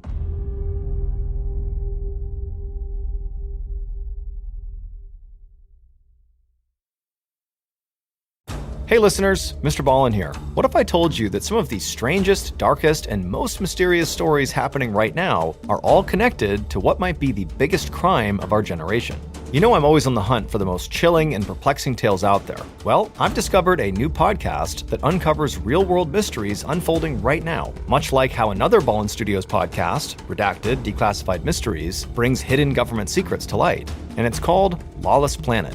host Zach Goldbaum reveals how shocking tales of murder, cover-ups, and mysterious deaths are all part of something bigger: the systematic destruction of our planet. From activists who vanish in the Amazon to whistleblowers uncovering billion-dollar environmental crimes, these aren't just stories about the environment. They're real-life thrillers about people caught between powerful forces willing to kill to keep their secrets buried. Follow Lawless Planet on the Wondery app or wherever you get your podcasts. You can listen to new episodes of Lawless Planet early and ad-free right now by joining Wondery Plus.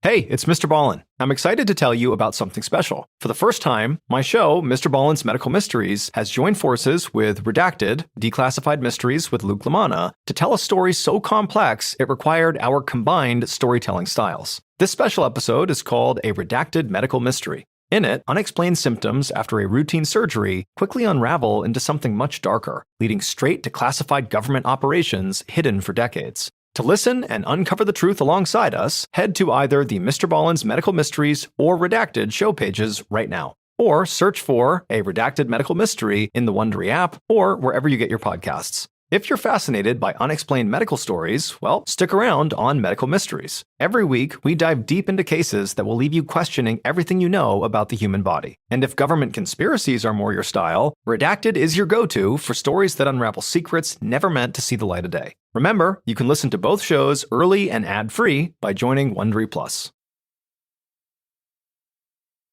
After Jorge wrapped up the story, Anna was just horrified, looking straight down at the ground. Because it would turn out the gravestone that she had accidentally knocked over and broken, well, it had a horizontal line etched across the middle of it. It was the witch's headstone. That was the one she had broken. And so suddenly feeling totally spooked, Anna was about to yell to Jorge and Sofia that she wants to leave now when she happened to glance over at the base of one of the cemetery walls and she saw the perfect bloody milk cap mushroom. The exact type she knew her husband was looking for. And so Anna walked over, she picked this mushroom, and she turned around to show it to Enrique, but Enrique was not in the cemetery. And so right away, Anna thought, wait, did my husband ever actually follow me back down into the cemetery after I saw him by the church? She couldn't remember. She thought he followed her, but she wasn't sure.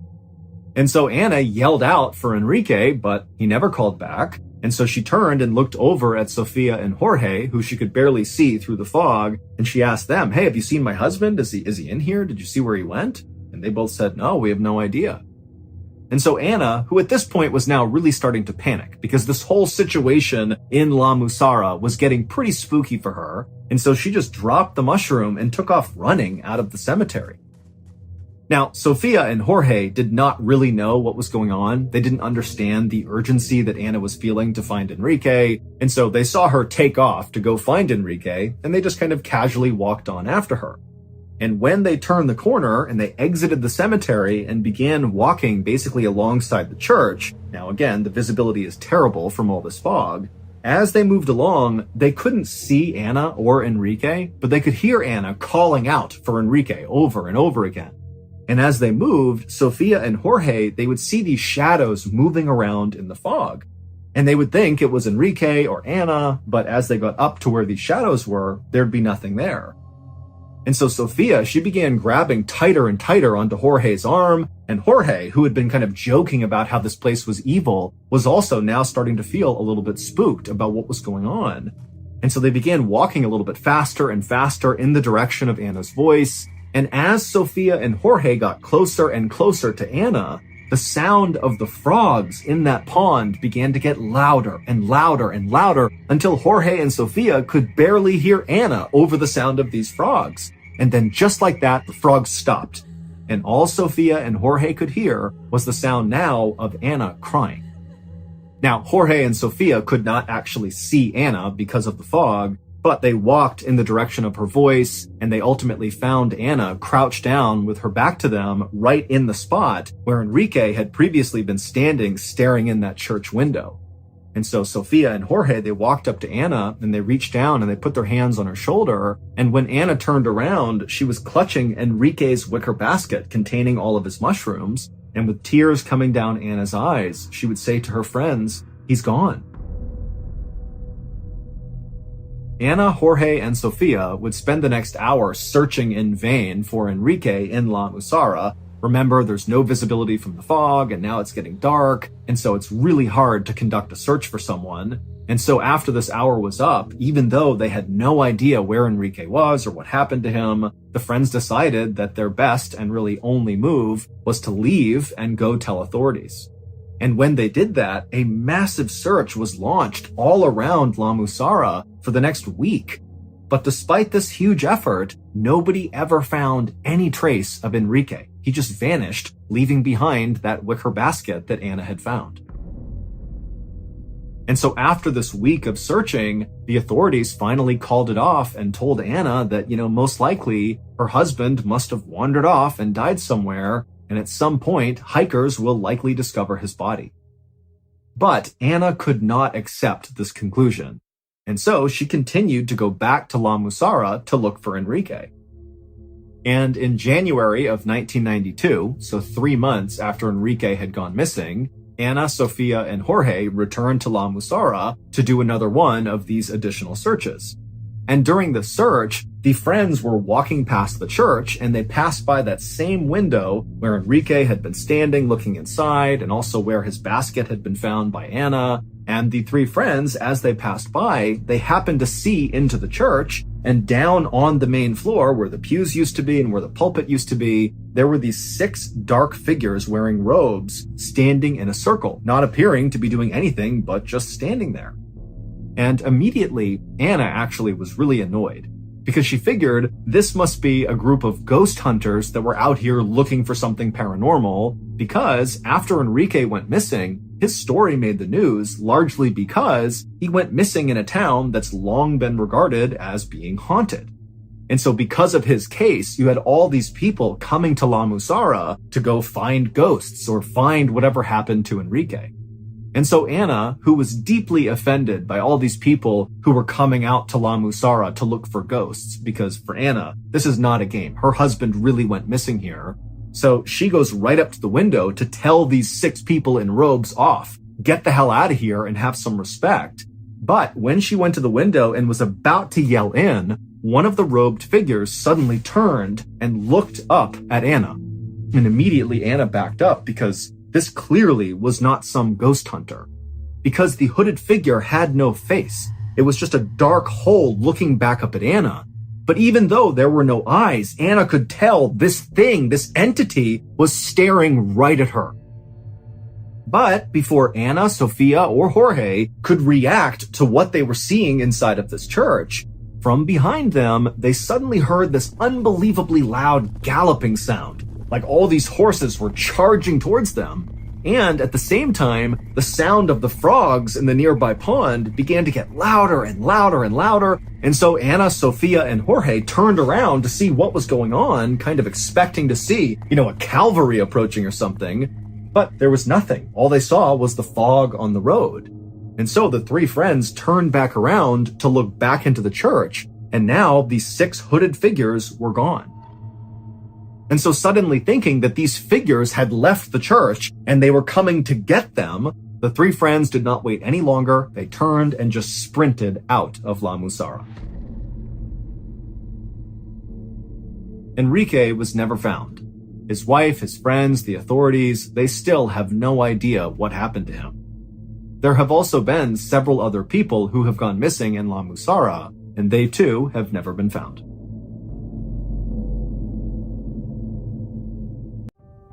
On the night of April 7th, 2014, 32-year-old Robin Spielbauer tucked her 10-year-old daughter into bed in their house in Amarillo, Texas.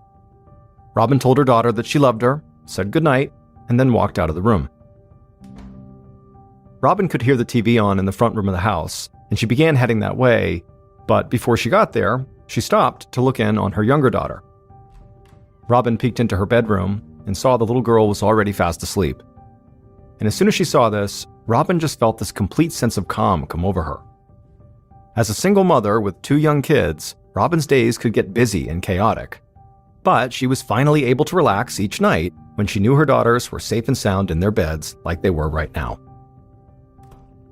Robin left the bedroom and walked down the hall into the front room of the house, where she found her mom and dad watching TV. Robin took a seat on the couch with her parents, grabbed her phone out of her jeans pocket, and quickly sent a text message. Robin's mom looked over and asked her daughter if everything was okay. She was fine, just making some plans. Robin knew her parents loved having her and the two girls in the house, and they played a huge part in helping her take care of the kids. But Robin thought in a perfect world, she would not be living with her parents in her early 30s. Because for many years before she wound up back at her parents' house, Robin had been living a life she loved on her own. When she was 22, she had fallen in love with a great guy named J.D. Spielbauer. J.D. was a former United States Marine and had served in Afghanistan and Iraq. Robin's father had been in the military most of his life, and so her parents had been really happy when Robin started dating a military veteran. Robin got pregnant just 2 months after they started dating, and so she and J.D. had their first daughter, then got married, and then they had their second daughter a few years later. And for Robin, ever since she was young, all she had wanted was to be a mom. And so she didn't really care that she and JD struggled with money sometimes, or that raising kids really wasn't always easy. She and her husband loved each other, and they had these two beautiful girls. That was more than enough to be grateful for. But in 2012, after she and JD had been together for almost 10 years, everything began to change. JD became distant, and he started spending a lot of time away from home. And not long after that, Robin had discovered that JD was cheating on her with a woman named Katie Phipps, who just happened to be one of Robin's friends from church. After Robin had learned that her husband and friend were having this affair, she divorced JD, took the kids, and moved back in with her parents. And not long after that, JD had married Katie Phipps, which really only added to the tension. Back on the couch, Robin's phone buzzed in her hand. She glanced down at the text, smiled, and got up. She told her parents she would have to run out for a bit and asked if they could watch the kids while she was gone. Her mom said of course, and then asked if Robin was going out to meet her new boyfriend. Robin blushed a little, but didn't respond. Then she just grabbed her purse, told her parents she wouldn't be gone too long, and walked out the front door.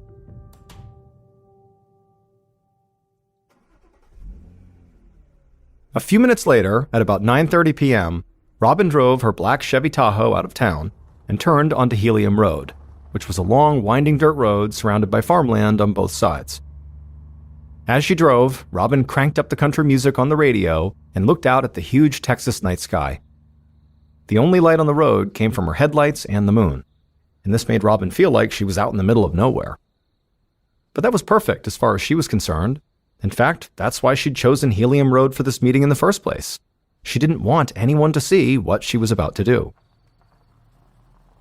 Eventually, Robin pulled her SUV over to the side of the road, put it in park, and began to wait.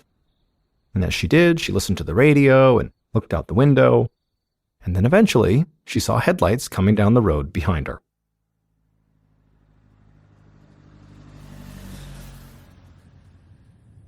The following day, at noon, almost 15 hours after Robin had left her house, a middle-aged man drove his truck down Helium Road. The sun was bright, and it was about 65 degrees Fahrenheit. It looked and felt like a perfect spring day. As the man was driving, he spotted something in the distance, so he slowed down and squinted. And he was surprised by what he saw. 3 young girls were running down the road right towards him, and they were screaming. This part of Helium Road was usually pretty deserted, and it wasn't really a place where kids played. So the man immediately hit his brakes, put his truck in park, and stepped outside to see what was going on. He walked over to the girls and asked if they were okay. And without breaking their stride, all 3 girls pointed behind them and started yelling, "She's dead! She's dead!" The man looked where the girls were pointing, and he saw there was a black SUV parked on the side of the road. He told the girls to stay where they were, and then he ran over to the SUV. And when he got there, at first glance, it just looked like somebody had abandoned the vehicle. However, when he walked to the passenger side of the SUV and looked at the ground, he just froze. The man was in total shock at what he saw, and it horrified him that 3 young kids were clearly the first ones to have stumbled onto this scene. The man took a breath and steadied himself, then he grabbed his phone and dialed 911.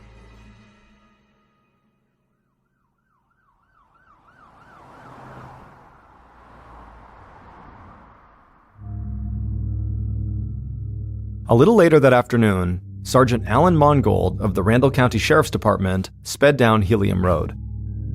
Up ahead, he saw there was an ambulance, cop cars, and a fire truck, and then behind him, driving as well, were more police cars. Sergeant Mongold could not think of a time ever when this spot on Helium Road, basically in the middle of all this farmland, had been so crowded. He eventually pulled over and parked his car not far from a black SUV and got out. And immediately, an officer ran over to meet him and said he'd taken statements from the 3 young girls and the man who had been there when he arrived, but he'd arranged for the girls to be taken home and he'd sent that man on his way. Mongold said that was fine, he would follow up with them if he needed to. And then he and the other officer walked around to the passenger side of this black SUV, and they joined a group of paramedics who were already standing there. But as soon as Mongold looked at the ground just outside the car, it was clear the paramedics could not do anything. Because lying there on the ground was a woman's body. And based on all the bugs crawling on her, Mongold knew she must have been dead for at least several hours. Mongold put on his gloves and crouched down next to the body. The woman was on her back, and immediately Mongold saw a deep dark bruise on the left side of her head. And at first glance, this bruise did not appear to be something she got just from falling down or something. It looked like something had been smashed into the side of her head, like a heavy object. And so at this point, Mongold felt confident he was very likely dealing with a murder. He reached into the woman's pockets, but found they were empty. So he told one of the officers on hand to run the plates of the SUV. And then he and the others started to do a sweep of the area. Within minutes, Mongold saw the officer who had just run the plates waving him over. Mongold joined him, and the officer said that the SUV was registered to a woman whose name was Robin Spielbauer, and the image of Robin Spielbauer that popped up matched the victim. Pretty soon, members of the county's forensics team arrived, and Sergeant Mongold searched the area around Robin's body and her SUV again. And this time, a forensic tech saw something that seemed really strange. The back windshield of Robin's SUV had a small crack in it, and embedded in the crack were tiny pieces of hot pink plastic. Now, neither the forensics tech nor Sergeant Mongold had any idea what this pink plastic was from. But the tech said hopefully that would become clear after they ran some tests. The investigative team spent hours searching up and down Helium Road, hoping to find a potential murder weapon or maybe Robin's cell phone. But other than those pink plastic flecks on the SUV windshield, there really wasn't much to go on. Mongold considered the possibility that this could have been a robbery gone wrong, that someone had gotten Robin to stop her car, attacked her, and had stolen her purse and her phone. But the idea that a carjacker would choose this road to try to rob someone where there wasn't a whole lot of traffic just didn't make a lot of sense to him. And so Mongold couldn't help but think that maybe Robin's killer was someone she knew.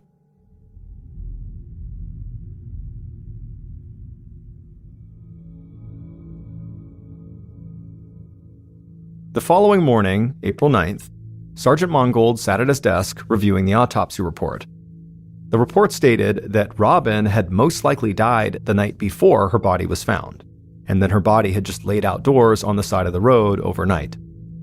And even more importantly, the autopsy report confirmed that Robin had been murdered. Because in addition to the blunt force trauma wound that Mongold had found on the side of her head, the medical examiner had also discovered a gunshot wound from a .22 caliber pistol in the back of Robin's head.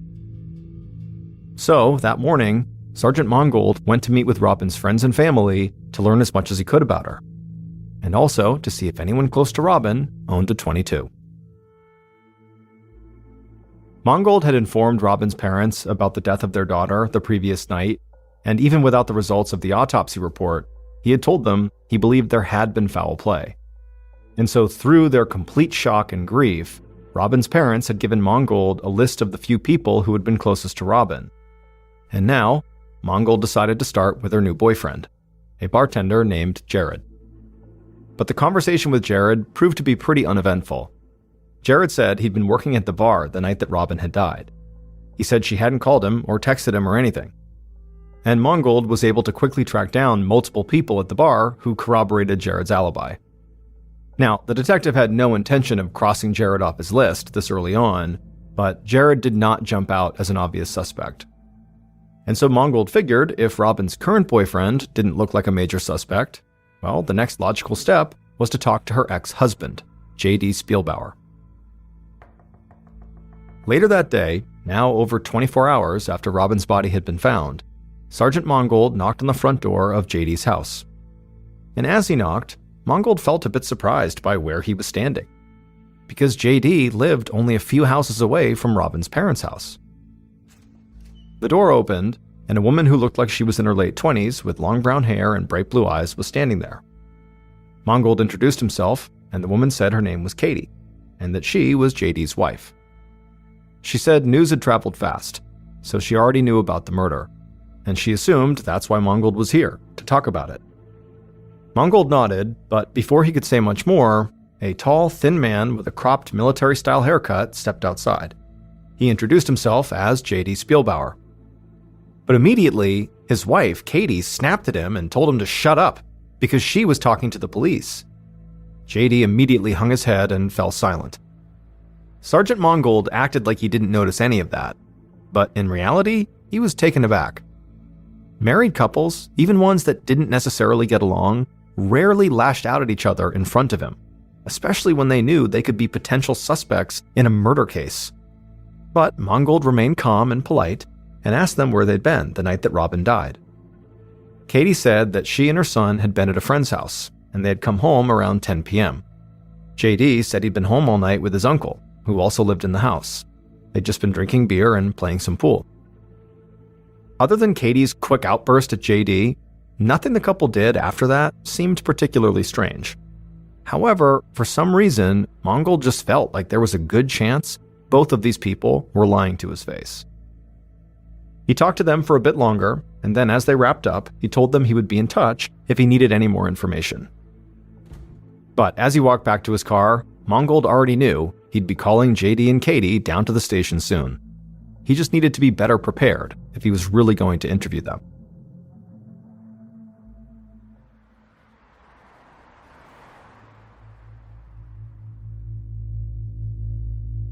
After leaving J.D. and Katie's house, Mongold drove a few minutes across town to Robin's best friend Aaron's house. Robin's parents had told Mongold that Robin and Aaron were extremely close and shared basically everything with each other. So Mongold thought she'd be a great person to talk to learn more about Robin, but also he figured if anybody had inside information on Robin's ex-husband and his new wife, it might be Aaron. And as it would turn out, Aaron knew a whole lot about Robin's ex and his new wife. She told him that at one point, she, Robin, J.D., and Katie had all been friends. But then J.D. and Katie had an affair, and things got ugly. She said Robin constantly worried about the kids and wondered if she and J.D. should really be trying to co-parent them. Aaron also said that J.D. talked a lot about suffering from PTSD because of his time in combat as a Marine. Mongold took notes on everything Aaron was telling him. An affair, a divorce, and a potential custody battle could all be motives for murder. And while Mongold did not believe that all military vets suffering from PTSD were inherently violent, JD's condition was still something he had to consider. But Aaron would tell Mongold something else that would instantly make him rethink his entire approach to JD and Katie. Aaron said late last year, Robin had gone over to JD and Katie's house to drop off the kids. However, when Katie had come in and seen her husband and Robin talking, she screamed, grabbed Robin, slammed her into the fireplace, and threatened to ruin her life. That evening, Sergeant Mongold led JD into an interview room at the sheriff's station, and then he sat down next to him at a small round table that was pushed up against the wall. JD was wearing a t-shirt, jeans, and a baseball cap that he kept messing with like he was nervous. Mongold had spent most of the previous night trying to learn as much as possible about Robin, JD, and Katie's relationship, and he had worked with the phone company to secure a copy of text messages sent to and from Robin's cell phone. Mongold started the interview by asking JD to give him an overview of what he'd been doing on the night Robin died. JD spoke in a slow Texas drawl. He was polite and addressed Mongold as Sir, and he said basically the same thing he'd told Mongold when they met at the house. He'd been hanging out with his uncle at home, drinking and shooting pool. Mongold nodded and asked if he'd seen Robin at all on that day. But JD shook his head and said he had not seen or talked to her.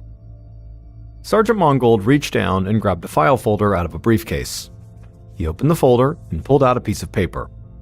Then he turned to JD and said he wanted to help him because clearly JD was having trouble remembering things clearly.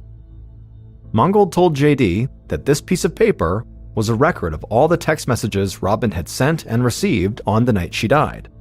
And her final text exchange was with JD, just before 9:30 p.m. And it was clear from this text that the two of them had been planning to meet up that night. JD immediately took off his hat and ran his hand through his hair. He apologized for lying, and then as he tried to explain himself, he started to stammer. Finally, he got out that Robin was supposed to meet him that night at his house to talk about a standardized test their older daughter was supposed to take. However, JD said Robin never showed up. At this point, Mongold really began to press JD. He asked him if Robin had never showed up, why hadn't he reached out to her? And JD really struggled to come up with an answer. He remained polite and kept calling Mongold sir, but as he was doing that, Mongold got the impression that this was not a man who planned things out, or who could easily organize his thoughts.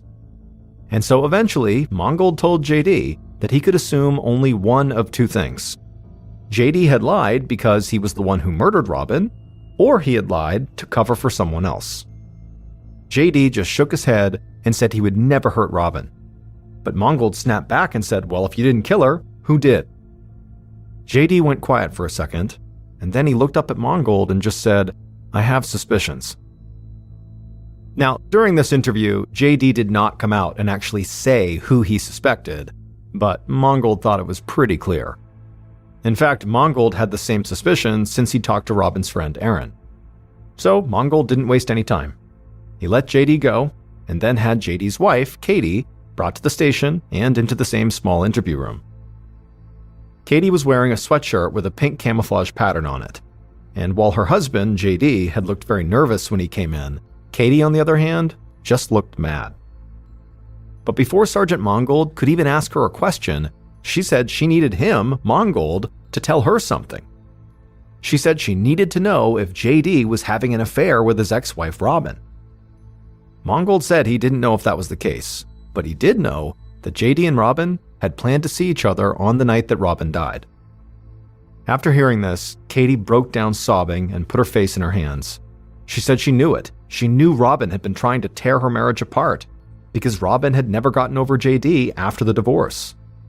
But despite all the obvious anger Katie felt towards Robin, she insisted that she had nothing to do with Robin's murder.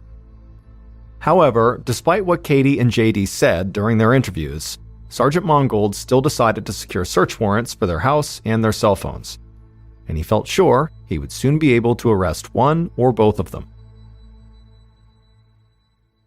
On April 10th, so just 3 days after Robin's murder, Sergeant Mongold and the investigative team searched JD and Katie's house, and they quickly found a room filled with guns. Mongold didn't think that was strange, though.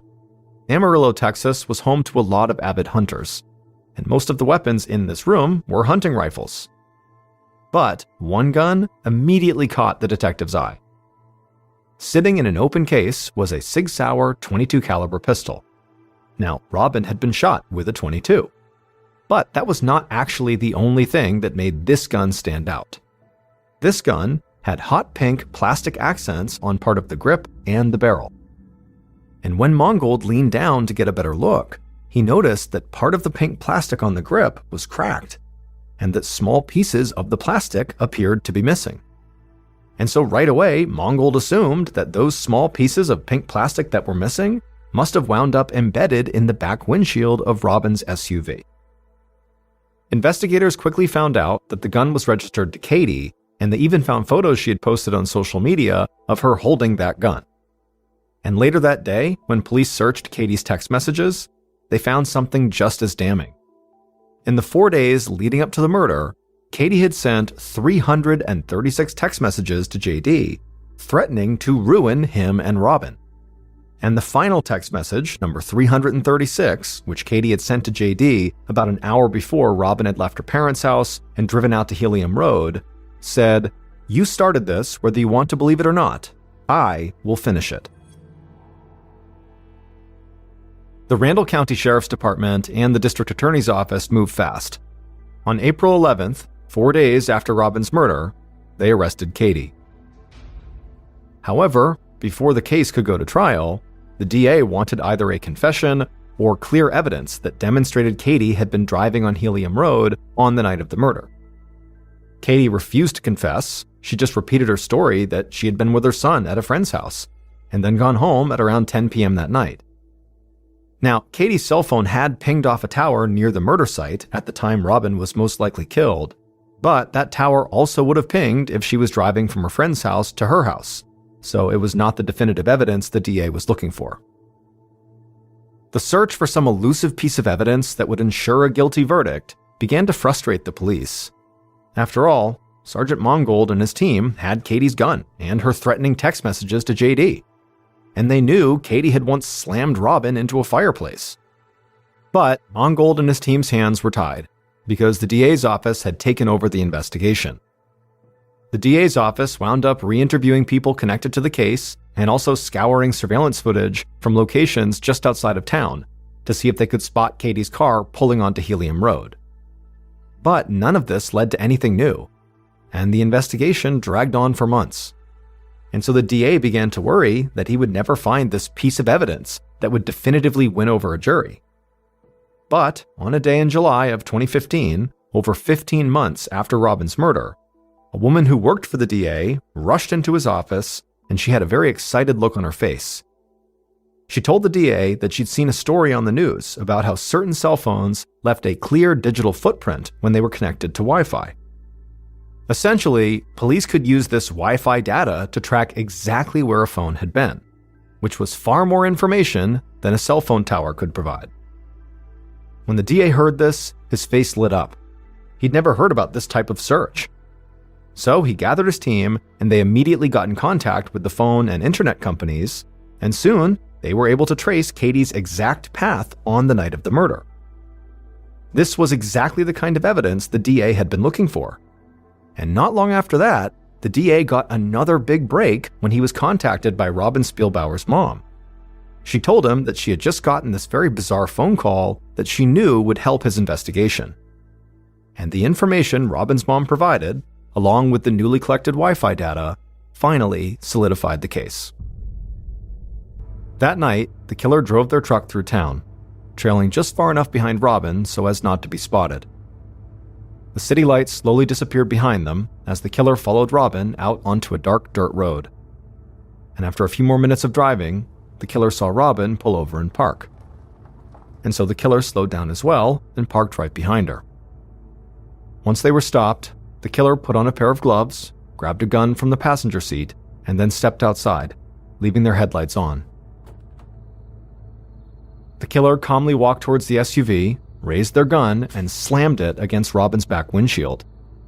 The windshield cracked, and the killer heard Robin begin to scream from inside the vehicle. The driver's side door of the SUV suddenly flew open, and Robin lunged out of the car and started screaming at the killer. But the killer just raised their gun. Robin saw the gun in the headlights from the truck, and she ran towards the farmland that surrounded the road, trying to get away, but the killer followed, and they aimed at Robin in the low light, and they fired. The bullet struck Robin in the back of the head. She stumbled, her body twisted, and she fell to the ground on her back. The killer approached and saw Robin was still breathing, so they aimed the gun at her forehead and pulled the trigger again. But the gun jammed. The killer panicked. They rushed back to their truck, glancing over their shoulder to make sure Robin was not getting up and running off. The killer found a tire iron from the truck bed, took it, and ran back to the side of the road where Robin was still laying on the ground. The killer held up the tire iron and swung it hard into the side of Robin's head. Blood spilled from Robin's temple out onto the ground. Now she stopped breathing, and she died right there on the side of the road. The killer leaned down and took Robin's cell phone out of her pocket. They searched her other pocket for personal items, but she didn't have anything else on her. So the killer walked over to her SUV, leaned inside through the open driver's side door, and grabbed Robin's purse. And then with that in hand, they shut the door behind them. The killer ran back to their truck, hopped in the driver's seat, and sped off down the dirt road back towards their house in town. Once back inside the safety of their home, the killer walked right into their gun room, and they would put the gun they had just used to shoot Robin, a Sig Sauer .22 caliber pistol with a pink plastic grip, into an open gun case. At this point, the killer took a deep breath and began to calm down. They were convinced the police would eventually find this pink gun. And when they did, they would believe Katie had murdered Robin. Katie Phipps would stay in prison for over a year awaiting trial, while the DA's office tried to find evidence that would ensure her conviction in court. But Katie didn't murder Robin. Her husband, JD, did.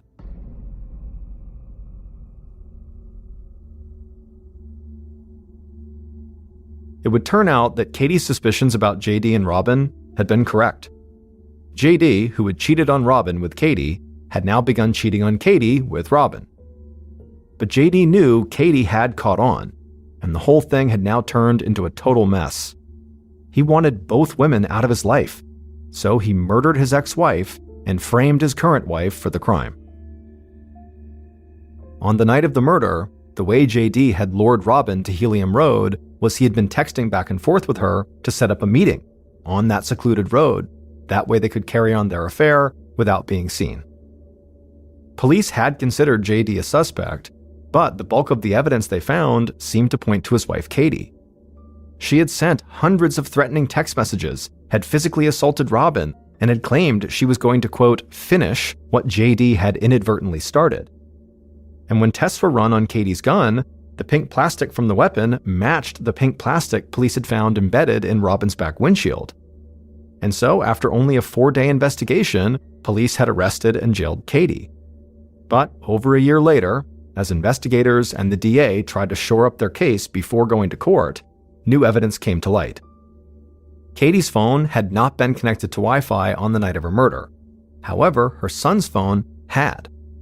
And so using the Wi-Fi data from her son's phone, in connection with cell phone tower from Katie's phone, police were able to see that on the night of the murder, Katie's route was directly from her friend's house back to her own house.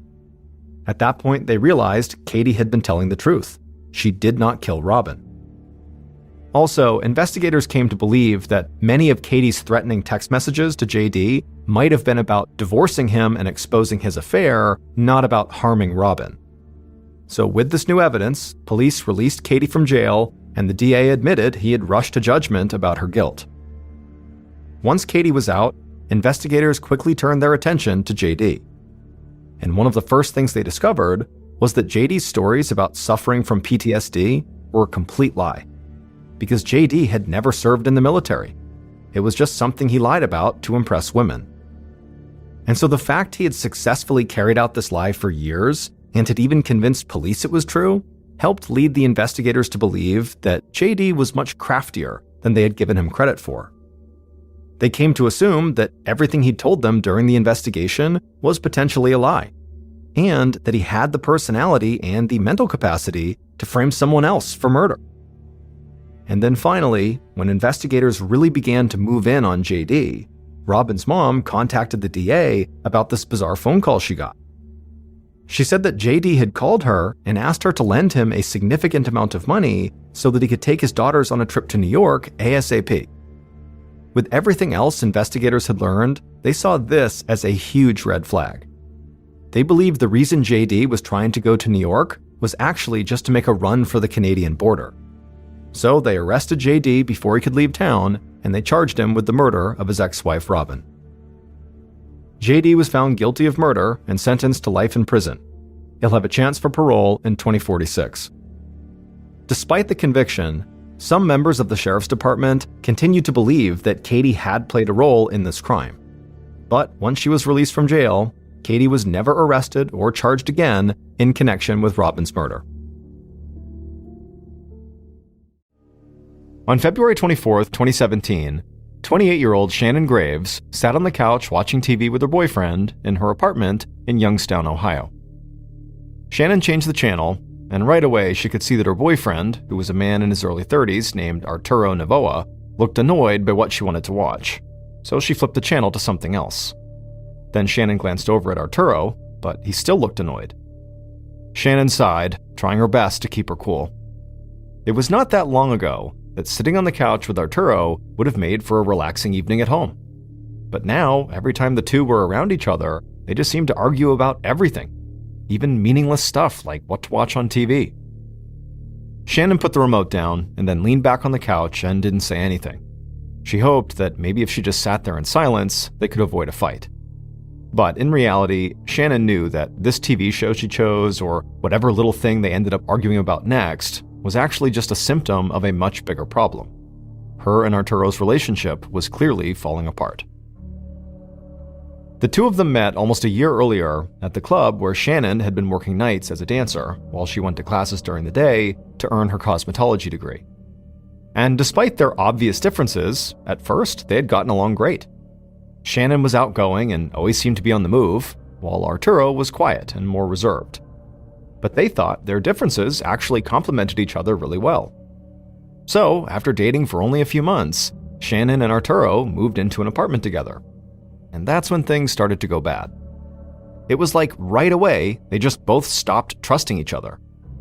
Arturo accused Shannon of still being into her ex-boyfriend, a guy she'd actually been living with before she met Arturo, and Shannon was convinced that Arturo had a thing for this woman who was always hanging around him when he would come to see Shannon at the club.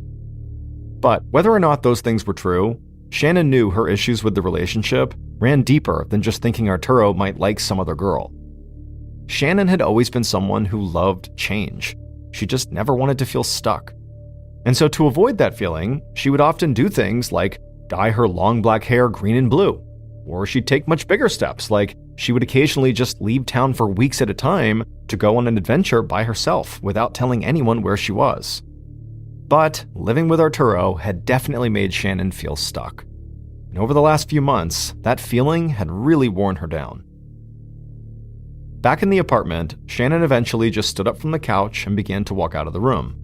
But as she did, Arturo snapped at her for some reason, and then before long, the two of them were just yelling at each other. And the argument escalated, even though neither of them really knew what they were even fighting about. Until finally, Arturo said, maybe he should just leave for good. And then he stormed out. Shannon stood there in her apartment for a minute, trying to catch her breath and calm down. She was mad, but she also couldn't help but feel this sense of relief. If Arturo was gone, like really gone, she could now do anything she wanted. She could make a change. She could go someplace new. A few months earlier, Shannon had finally earned her cosmetology degree. She had worked really hard for it, and she was proud of herself.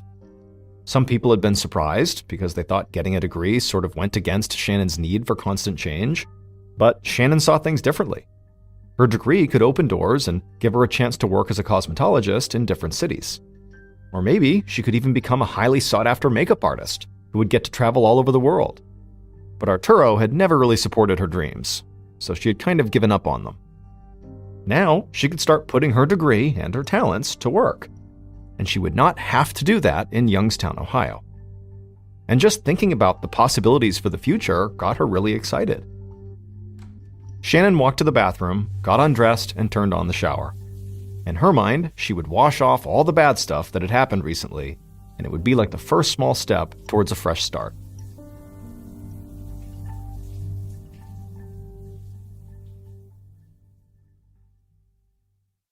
On June 22nd, 2017, so 4 months after Shannon and Arturo had their big fight, Detective Mike Lambert of the Youngstown Police Department looked up from his desk, and he saw a uniformed police officer standing there with a woman who looked very pale and worried.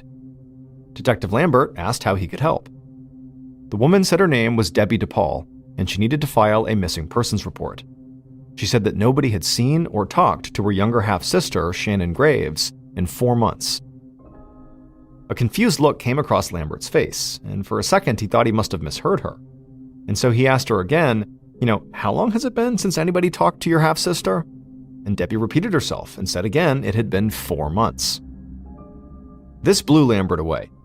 In all his time as a detective, he'd seen family and friends typically file missing persons report If anything, too soon, like before they really needed to. Not 4 months after the fact. In fact, in the majority of cases he'd worked, the supposed missing person had turned up before the cops could even launch a real search. So he really couldn't understand why Debbie, or anyone else close to Shannon, had waited this long to talk to the police. Lambert told the other officer he could leave, and he asked Debbie to take a seat and walk him through what was going on here. After the officer left, Debbie sat down and said she knew how strange it must sound that she had waited this long. But if Lambert knew her sister Shannon, it would make way more sense. She said that Shannon had a history of just sort of taking off and not talking to anyone for long periods of time. It was something she'd done since she was a teenager. And as difficult as it was to deal with that, Shannon's friends and family had sort of come to accept it about her. It was one of the things that made Shannon who she was. But now, they noticed that Shannon had not called on a couple of family birthdays, and she also hadn't checked in when her best friend had a baby, and that was not like Shannon at all. Even when she went away without telling anyone, she would always call on these important days. Detective Lambert didn't say this, but he knew 4 months might as well have been an eternity when it came to a missing persons case. If Shannon had really left town like her sister claimed she liked to do, well, Shannon could be anywhere in the world by now. But Lambert figured he would just start his investigation the same way he would if Shannon had only been missing for a few days. So he took down information about Shannon's physical appearance, her last known address, and the places she had worked. He also learned small details like Shannon's favorite color was pink, and she loved wearing friendship bracelets. And so after only speaking to Debbie for a few minutes, Detective Lambert had a pretty good picture of who Shannon was. But he had one more question. He asked Debbie if Shannon had a romantic partner. Debbie said yes, Shannon had a boyfriend, or at least she did the last time they had spoken. She had been living with a guy named Arturo Novoa, and Shannon had told Debbie that she and Arturo fought all the time.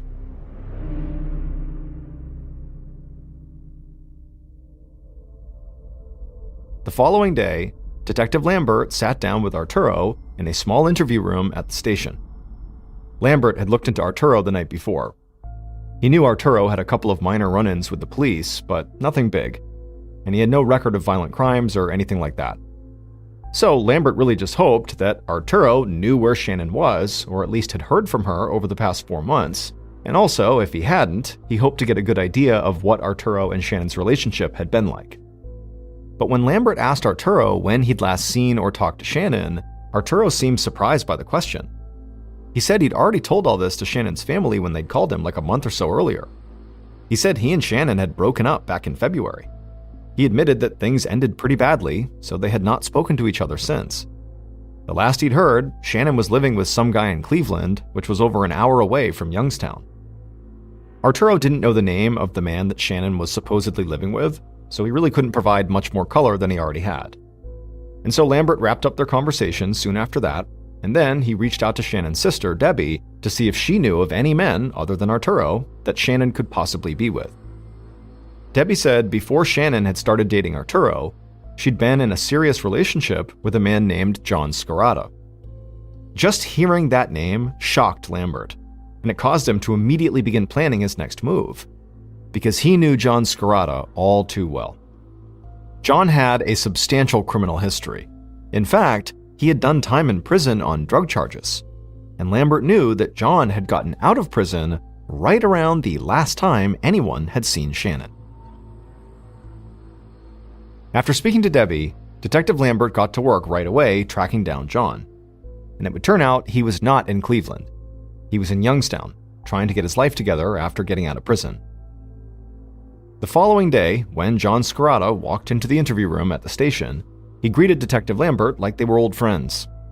And when the detective brought up Shannon, John didn't seem surprised at all. He said he'd learned Shannon had disappeared not long after he'd gotten out of prison. So Lambert asked if he was worried about her.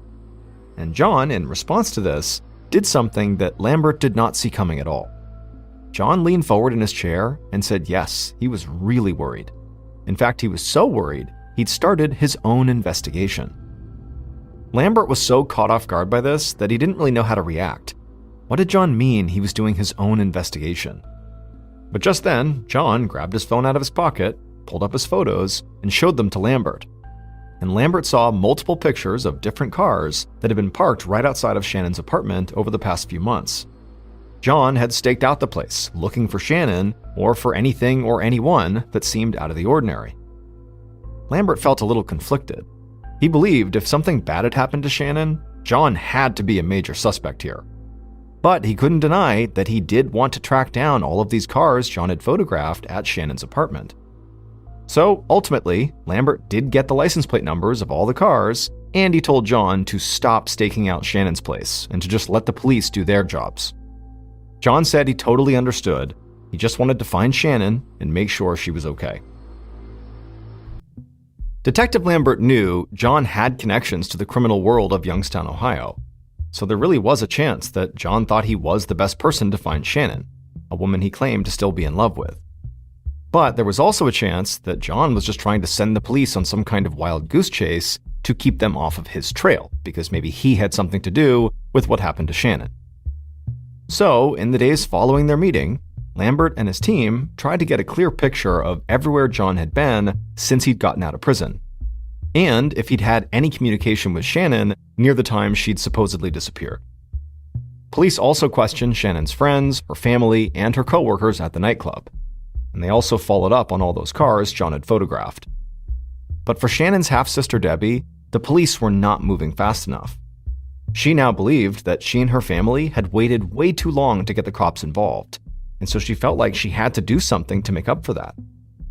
So, in late June, about a week after she had filed the missing persons report, Debbie knocked on the door of a house in Youngstown that looked pretty much like all the other houses around it, except for the sign in the window that advertised psychic readings. A woman with a soft smile opened the door and led Debbie down a hallway to a small dark room. The woman told Debbie she was a psychic medium, which meant she claimed to be able to communicate with spirits or the deceased, and then was able to relay their messages to the living. Debbie sat down at a table with the medium and described Shannon and talked about how she'd been missing for months. The medium closed her eyes and listened carefully, and after a moment, she told Debbie she could see something: a bridge. Now, this medium didn't know exactly which bridge this was, but she was sure it was not far away from here. And somehow, this bridge had to be connected to Shannon's disappearance. Debbie left the medium's house and immediately called a friend of hers and told her what the medium had said. And both women decided it was clear what they had to do next. They would have to search every bridge in Youngstown, Ohio. And so for the next couple of weeks, Debbie and her friend went around town visiting every bridge they could find. And it started to feel like a waste of time. That is, until one afternoon when Debbie and her friend approached a small bridge that neither of them had driven on before. As they stepped out of the car, they saw something laying on the ground near the base of one of the bridge's girders. When Debbie walked over to it and knelt down to get a better look, she almost started crying. Because there, laying on the ground, were saw blades, a rope, and a pink sock. Debbie and her friend took pictures of the objects and then drove straight to the police station. Debbie told Detective Lambert about the medium's vision and showed him the photos of what they'd found at the bridge. Lambert had learned from Debbie when they first met that Shannon's favorite color was pink, and that she loved wearing pink clothes. He couldn't just ignore saw blades and a rope being found out in the middle of nowhere next to a pink sock. So, the detective told Debbie that he and his team would look into it right away. But as Lambert headed out to this bridge, he started to feel like this case was getting away from him. He was already dealing with the missing woman's ex-boyfriend conducting his own investigation, and now he was following up on a lead that apparently came from a psychic medium. And Lambert still had no idea what had happened to Shannon. She really could just be in Cleveland or anywhere else, purposefully avoiding her friends and family. Or she could be the victim of a horrible crime. One way or the other, Lambert needed some piece of concrete evidence to point him in the right direction. And while he didn't want to rule anything out, he doubted that that piece of evidence was going to come from a psychic vision.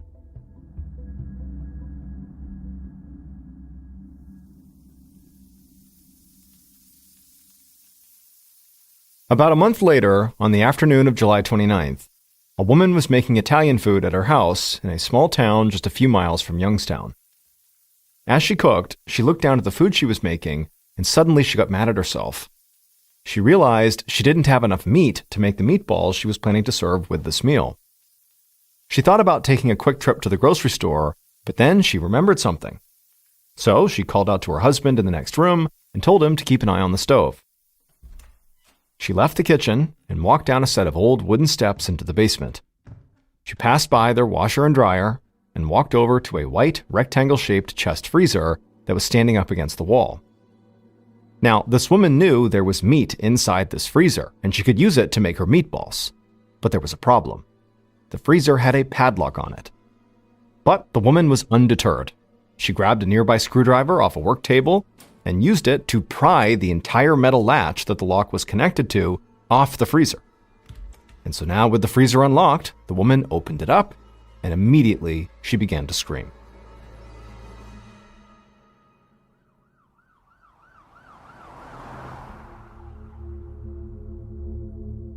At about 5:30 that afternoon, 2 hours after that woman had looked inside the freezer, crime scene investigator Tony Marzullo walked down the stairs into the married couple's basement.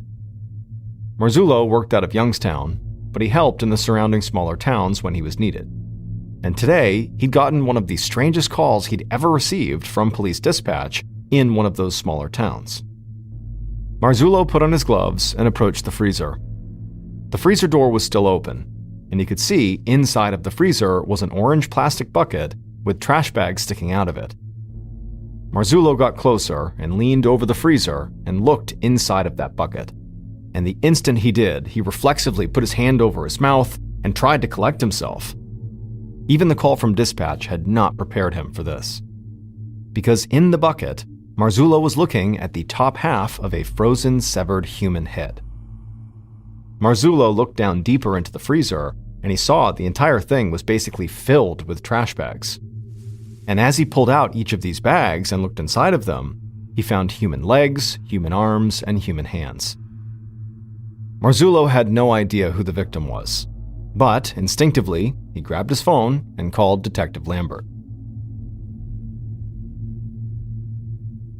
Later that evening, Detective Lambert stood in the basement with Marzullo and a group of police officers and forensic technicians.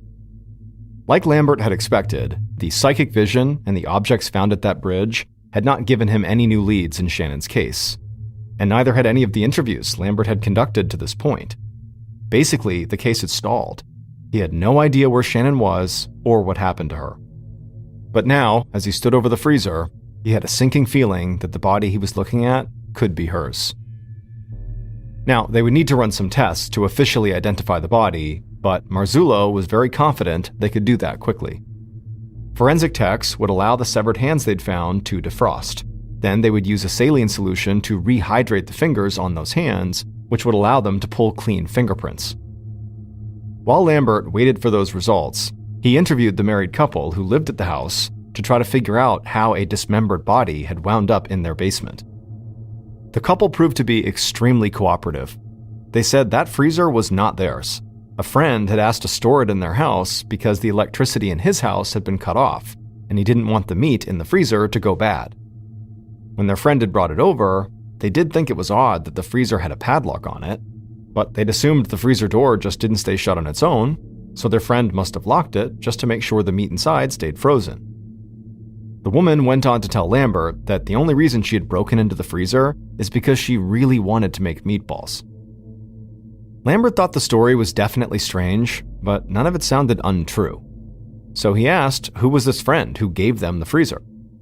They said his name was Anthony Gonzalez, but he was trying to become a hip-hop star, so sometimes he went by the name Tony G. That night, Lambert began his search for Anthony Gonzalez, aka Tony G. But despite it seeming like a pretty common name, he could not find a single Anthony Gonzalez living in Youngstown. And before Lambert could expand his search for Anthony to nearby towns, he got a call from Marzullo. Marzullo told him the lab had successfully pulled fingerprints from the now defrosted hands they'd found, and they were able to officially identify the victim. The body in the freezer was Shannon Graves. Now that police had finally found Shannon's body, and this had become a homicide investigation, News of the grisly discovery in the basement spread across Youngstown. And in the days following the discovery, Detective Lambert got an unexpected visitor at the station. Shannon's ex-boyfriend, John, had returned. John had heard about Shannon's body, and he admitted right off the bat to Detective Lambert that despite what he'd promised him, he said he had not actually given up his own investigation into Shannon's case. And in fact, now he had discovered something huge. John heard from a friend of his about a house party that had taken place a few months earlier. And at this house party, a man named Andrew Herman had been burning some of Shannon's stuff in a huge bonfire. With help from John, Detective Lambert and several other investigators found their way to the house where this party had taken place. And as soon as they got out of their cars, they could see the remnants of a bonfire in the front yard. There was a big pit filled with ashes and big pieces of wood around it that looked like they'd been used for seating. Lambert and a crime scene investigator walked across the dying grass in the front yard. They put on their gloves and began sifting through the large pile of ashes. And they found what looked like charred clothing and some burned pieces of plastic. But to their utter shock, it looked like one object had survived the fire and remained almost perfectly preserved. And as Lambert bent down and pulled this object out of the ashes, he almost couldn't believe it. Because of all the possible things he could have found, this was like the perfect clue. The object was a friendship bracelet with small plastic beads strung on it that spelled out Shannon. There was no doubt that John had been right. Somebody had been burning Shannon's things. Investigators headed back to the station with this new piece of evidence, and Lambert set up a meeting with Andrew Herman, the man John said had been burning Shannon's things. But John warned Lambert to watch out, because Andrew was a total psychopath. A guy who was into black magic and who worshipped the serial killer cannibal Jeffrey Dahmer. On August 7th, 2017, so about a week and a half after the discovery of Shannon's body, Detective Lambert led Andrew into an interview room. And Lambert had to admit that Andrew was not anything like what he'd expected. Andrew wore a well-fitted suit and tie, and his hair was short and neatly combed. He looked way more like a guy who worked at a bank than somebody who was into black magic and serial killers. But Lambert knew the way this guy was dressing didn't prove anything, one way or another. Detective Lambert told Andrew right away that they had gone to the site of the house party and discovered a friendship bracelet inside of a fire pit that they were sure belonged to Shannon Graves, and that they'd heard Andrew was the one trying to burn it. Andrew nodded and said, yep, the bracelet was Shannon's, and he was trying to burn it. And he also admitted that he and a couple other people had also burned some of Shannon's other things at that party. Lambert just looked at him and said it seemed very suspicious that they had burned the belongings of a woman who'd recently been found brutally murdered. But Andrew did not flinch. In a perfectly calm voice, he said they had burned the stuff as a favor for a friend, Anthony Gonzalez. Now, Detective Lambert did not react to what he was hearing, but inside, after hearing that name, he felt like he was about to lock up this investigation. Because he was now able to connect Anthony, aka Tony G, the man who'd brought the freezer to the married couple's basement, directly to the bonfire that had been used to get rid of Shannon's personal belongings. So Lambert asked why his friend, Anthony, had wanted to burn Shannon's stuff in the first place. Andrew sat there in silence for a minute, and then he began to speak. And when he did, without ever losing his cool, he told a story that was even gorier and more disturbing than any story Detective Lambert had ever heard in his life. And by the time Andrew stopped telling this story, Lambert knew exactly what had happened to Shannon Graves. The killer walked through Shannon's apartment, breathing heavily and clutching a hammer in their hand. They could hear the shower running, so they headed for the bathroom. Once there, they opened the door and stepped inside. Shannon shouted something and pulled back the shower curtain, but before she could even figure out what was happening, the killer raised the hammer and slammed it into the top of her head. Shannon's body collapsed in the shower, and blood began to run into the drain. As for the killer, they continued to swing the hammer over and over again into Shannon's head. Her body twitched and then eventually stopped moving. She was dead in the shower. The killer turned off the water and just stood there for a second, staring down at what they'd done. And for the first time, they realized that killing Shannon was actually just the beginning. Now they had to get rid of her body. The killer rushed to the kitchen, found trash bags, and came right back. They opened up a bathroom cabinet, grabbed an electric razor, and turned it on. Then they leaned into the shower and shaved Shannon's head, believing this would help disguise her identity. When they were finished, the killer put the razor back, opened one of the trash bags, and awkwardly pulled Shannon's body out of the shower onto the bathroom floor. They tried to stuff Shannon into the trash bag, but quickly realized that was never going to work. So they tried to wrap the trash bag around her, but that failed too. The bag just wasn't big enough. The killer started to panic. They knew they had not thought this through. So they grabbed their phone and called their girlfriend. A few minutes later, there was a knock at the door. The killer opened it and quickly led their girlfriend into the bathroom and showed her Shannon's body. The girlfriend did her best to stay calm. She said after dark, they could move Shannon's body to her place and figure out what to do with it from there. So the killer and their girlfriend spent a couple of hours in Shannon's apartment just kind of waiting around with Shannon's dead body only a few feet away. Not long after sunset, the killer and the girlfriend grabbed Shannon's clothes off the bathroom floor, they took her purse, and then did their best to wrap Shannon's body up in trash bags. Then they carried her body and her belongings out into the darkness and put everything into the trunk of the girlfriend's car. They drove to the girlfriend's house and brought Shannon's body inside and laid it in the bathtub. Then the killer called the one friend they thought could help. And later that night, that friend arrived with a fully formed plan and a machete. The killer, the girlfriend, and the friend of the killer spent the entire night dismembering Shannon's body. At some point, the friend told the killer to order sulfuric acid online and to set up a delivery at a bulk store nearby. In the meantime, the friend gathered up all of Shannon's stuff the group had in their possession and went to a house party, where they knew there was going to be a big bonfire, and they burned everything. Not long after that, the sulfuric acid arrived at the bulk store. Killer picked it up, and the three of them covered the now dismembered body parts in the sulfuric acid, hoping to melt Shannon's skin down to the bone. But they soon discovered a problem. In an effort to save money, the killer had bought off-brand sulfuric acid, and it just was not doing the trick. Large parts of Shannon's body were disintegrating in the acid, but not all of it was. So the friend took the machete and started hacking away even more at Shannon's body, while the killer went out and bought a chest freezer. And eventually, the three of them were able to get Shannon's body parts into trash bags and a bucket, and they crammed all of that into the freezer and locked it.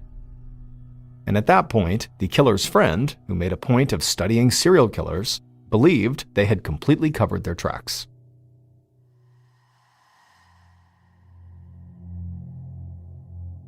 Andrew Herman, the man who supposedly worshipped Jeffrey Dahmer, oversaw the disposal of Shannon's body and her belongings. And his friend, Anthony Gonzalez, who also went by his hip-hop name Tony G, murdered Shannon. But it would turn out Anthony Gonzalez and Tony G, those two names, were both aliases.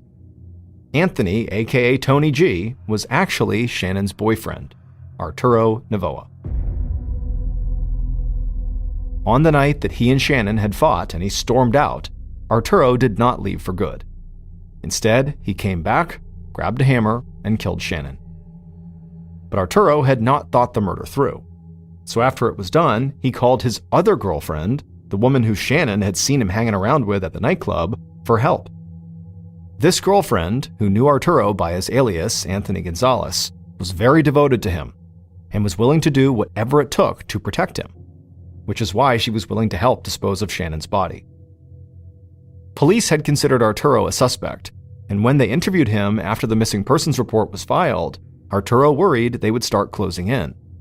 So he had taken the freezer with Shannon's body in it to the house of a married couple he knew. He told them he had no electricity at his place and asked them to store the freezer so the meat wouldn't go bad, and they agreed. After the discovery of Shannon's body in their basement, police had begun to look for Anthony Gonzalez, which the married couple believed was their friend's real name who owned the freezer. But it was when the couple showed the police a picture of Anthony that the police knew they were onto something, because they could tell the photo was not of Anthony. The photo was of Arturo. And finally, Shannon's ex-boyfriend, John, who had his own investigation, helped Detective Lambert solidify his case. When John led Lambert to the remnants of the bonfire and Shannon's friendship bracelet, it allowed Lambert to bring in Andrew for questioning, because that's who John said was burning all the stuff. And Andrew, when he was interviewed, just told Detective Lambert all about the horrors that had taken place from the moment Arturo killed Shannon until the moment the freezer ended up in the married couple's basement. Arturo was ultimately sentenced to 48 years to life in prison.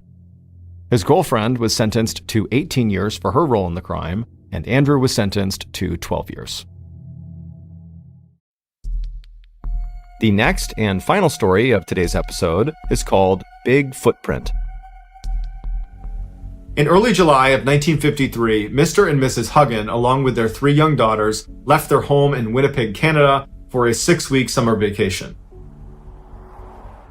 They were headed to the girls' grandparents' summer cabin in Wade, Ontario, which is one of the more remote and wild sections of Ontario. Their cabin was right in the middle of this huge swampy forest, and they were not too far from one of the biggest lakes in Ontario called Fox Lake. The family arrived late on July 4th, so they didn't do anything when they arrived. They just hung out at the cabin. And then early the next day, all the adults decided they wanted to take the girls to Fox Lake for the day. So they began gathering all the supplies they would need while the 3 girls played outside the cabin. Now, there's no neighbors or anybody else anywhere near this cabin. And so it was totally normal to have the girls just play outside. They were not concerned about, them getting taken or something. And so the 2 older girls played in the front yard of the cabin, and Geraldine, the 5-year-old, was playing on the side of the cabin. So the 2 girls in front couldn't see Geraldine, and the adults, they were keeping their eye on all 3 girls, but they were mostly just kind of going in and out of the cabin, getting their stuff together, periodically poking their head out, but the girls were fine. At 10 a.m. that morning, the parents had finally packed up the car, and they were ready to collect the girls to head over to the lake. And so they went outside, they got the 2 girls that were out front, and they went to the side of the house, and they couldn't find Geraldine. Now, they weren't worried because where could she have gone? And so they walked around the house, they're yelling for Geraldine, and they asked the 2 girls, have you seen Geraldine? Where'd she go? And they're like, oh, we don't know. She was just over on the side of the house a minute ago. And so they can't find her outside. And so they go in the cabin thinking she must have gone in there because that's the only place she could be. But after thoroughly looking through the cabin and not finding her, they started to get a little bit more worried. At this point, the adults start talking to each other and they're saying, did anybody see Geraldine in the past couple of minutes? Has anybody seen her? And they all said, yeah, I poked my head out the window and I saw her within the past 10 minutes right on the side of the cabin. And so they all agreed within the past 10 minutes, they had seen her right outside the cabin. So they're alarmed they can't find her, but they're thinking, we're gonna find her. They go back outside and they're looking around and they're yelling for her. Now, this is such a remote section of Ontario that there's really no noise pollution and sound travels really, really well. And so when they were yelling her name, it was booming through the woods. And even if Geraldine had, sprinted for 10 minutes away from the cabin, she still easily would have been within earshot, and all she had to do was just, yell back and they would see her. But she didn't yell back, and there was no sign of her anywhere. And so at this point, the family is panicking, and so they call the police. The police show up, and they're looking around thinking, we're not going to be able to search this very effectively on our own. This is a huge, wild, remote section of Canada. And so they called in some professional trackers that were familiar with this area to come in and help them with their search. They also called the army in Winnipeg to send over some people to assist as well. But as soon as the search started, the skies opened up and dumped rain all over the entire area, basically washing away any footprints that they could have used to potentially find her. As the day wore on and the sun was starting to set and there was still no sign of Geraldine, her father said something to the searchers that was intended to help them find his daughter, but it was just this incredibly heartbreaking comment.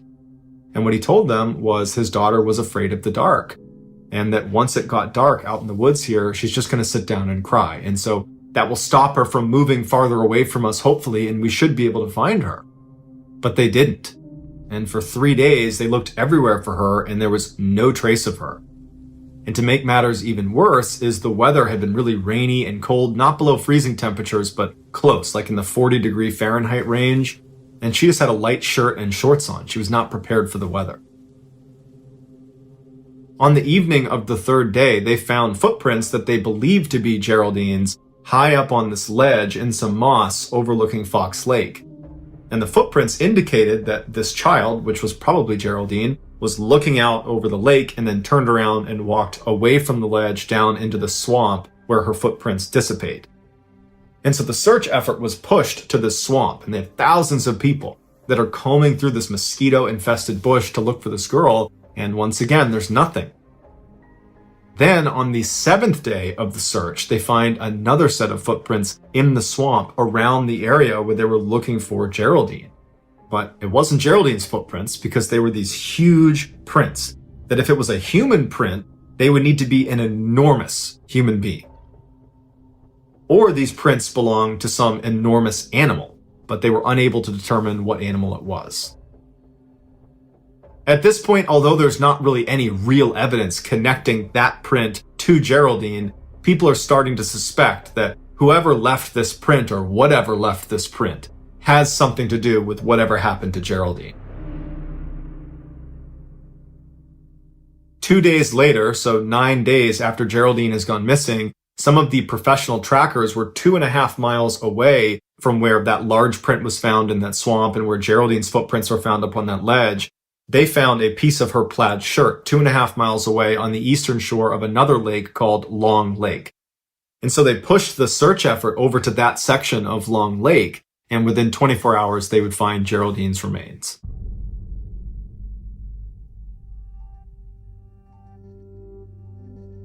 The scene where Geraldine was found was bizarre. There was very little left of Geraldine, and from what was left, it was clear there had been significant animal predation. And so initial thoughts were, she must have been attacked by wolves, that's what killed her. But upon closer inspection, they saw that her clothing had not been torn and there was no blood on her clothes. So the animal predation had most likely occurred after she was deceased because they would have been able to pick around the clothing. Whereas if it had been a wolf attack, they would have cut right through the clothes and there would be marks that obviously, she was attacked by animals. But Geraldine's remains appeared to have been dragged out of a nearby meadow to where she was ultimately located. And so they followed the drag line into this meadow and it led them to this opening where all the grass had been matted down. And investigators said it looked like something big had been laying there. And they speculated that that might have been the area where Geraldine had been killed, and then afterwards animals had dragged her over to where she was found. And so investigators are like, well, we found that large footprint in the swamp on the 7th day in the same area where we had found Geraldine's footprints, and we thought they might be connected. And now we're finding a large, what appears to be body print in this meadow that's right near where Geraldine's remains have been found. And so probably whoever or whatever left that print in the swamp is the same one that left this print here in the meadow, and therefore is probably Geraldine's killer. But this left investigators with two theories that didn't really make any sense. The first one was, okay, these prints, the swamp print and this body print, belong to an enormous person, like a giant, who ran up to the cabin and abducted Geraldine and ran off and no one saw them or heard them. And for weeks, they've managed to totally evade capture despite being, again, an enormous person lumbering through the forest. So that seemed really unlikely. One, that this giant person even existed. And two, that if this giant person existed, how could they not get caught? They're so big running through the forest, they would be easy to spot. But if you rule out the enormous person theory, you're left with the enormous predator theory, which does make more sense on the surface because there are enormous predators that have attacked humans, so that does happen.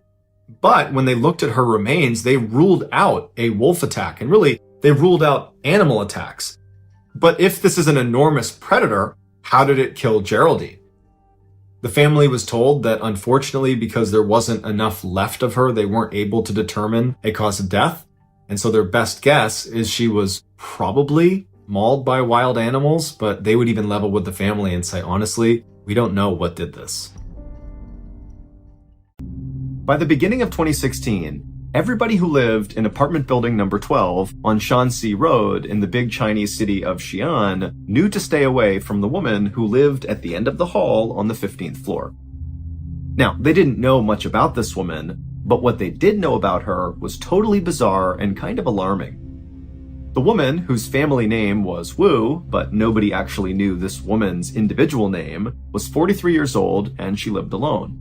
And from what residents could tell, nobody ever came to visit her and she almost never left her apartment. But oftentimes, residents on the 15th floor could hear this woman talking to herself very animatedly inside of her apartment, and sometimes she'd even get into these big arguments with herself where it was clear she was kind of playing the role of multiple personalities at once. But none of these things were the reason why people avoided her altogether. They avoided her because she seemed really dangerous. One day, a few months earlier, a teenage girl was walking down the hallway on the 15th floor, making her way towards her friend's apartment, when she passed by this woman's apartment door. And as soon as she walked past, the door to this woman's apartment flew open, and the woman rushed outside and began screaming incoherently. And so this teenage girl, she whips around and sees this woman, and instinctively, what this girl thought was, oh my goodness, this woman is being attacked. She's running away from somebody in her apartment or something. But then very quickly, it became apparent that this woman was not being attacked. She was attacking the teenage girl. So this woman, she looks at the girl and her eyes go wide and she kind of curls her hands into claws. And then she began running down the hall towards this girl. And so the girl, she begins to scream and she turns and she runs down the hall and she manages to pound on her friend's door. And her friend happened to be right behind the door. They opened it up, the girl ran inside, and they shut and locked the door right as this woman came barreling into the door. And this behavior from this woman on the 15th floor was just the beginning. Following this first attack, the woman on the 15th floor would routinely barge out of her apartment and chase down young women and teenage girls that were walking past her door. Now, this woman never actually hurt anyone that she chased down and even reached in time. She just kind of scared them. And so as a result, the residents of this apartment building, including the women and young girls who had been attacked by this woman, their reaction to this was not anger or resentment or, some desire to go call the police and have this woman arrested. Instead, the residents of this building just kind of felt bad for this woman. It seemed very obvious that she was mentally unwell and probably very lonely, and so they kind of collectively decided to not call the police and instead just kind of ignore her. But sometime in early February, this woman's random attacks on young women and girls just kind of stopped. And at first, residents, especially of the 15th floor of this apartment building, were just relieved because all of a sudden you could walk down that hallway in peace again. But by the end of February, it dawned on people who lived in this apartment building that not only had this woman stopped her random attacks, but also now they couldn't even hear her inside of her apartment talking to herself because that was something people always heard, and now her apartment was totally silent. And so pretty quickly, people became kind of worried about this woman. But nobody was willing to go knock on her door and actually make sure she was okay because, again, this woman was viewed as being kind of dangerous. I mean, she was literally jumping out of her apartment and attacking random passerbys. And so people just continued to keep their distance from this woman. And so as people did that, they began to tell themselves that, probably she just moved out without anybody noticing, and that's why she's gone quiet. But it would turn out that was not the case. Right around the time the woman on the 15th floor stopped her attacks and went silent, sometime in early February, an elevator inside of this apartment building broke down between floors 11 and 10. And so a maintenance crew was called out to fix the elevator, but when they got there, they realized they didn't have the supplies or the manpower to actually make the fix, and so a decision was made to just cut the power to this individual elevator car, and then the work crew said they'd come back in about a month when they had the right supplies and people. And sure enough, a month later, this crew came back with what they needed, and they were able to lower the broken elevator car down to floor 10, and then they opened up the doors, and they were absolutely horrified at what they saw inside of that car.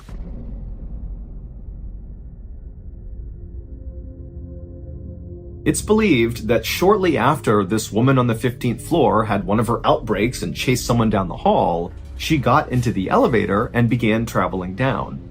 And when the elevator car got between floors 11 and 10, it came to a lurching stop.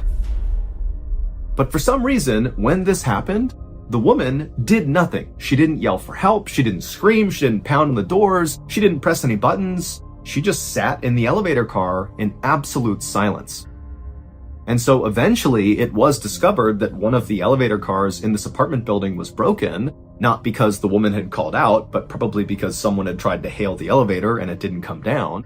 And so that maintenance crew was called out, but they couldn't make the repair, and so they decided to cut the power to that car and come back in a month. Now, this elevator crew had no idea there was anybody inside the elevator car because, again, this woman who was trapped in there was totally silent throughout their attempts to try to fix the car. And so after these workers cut the power to this elevator car and left, this woman was doomed. This woman just sat in silence in this elevator car with no food and no water for several days until she died of dehydration, which is one of the most agonizing and slow ways to go.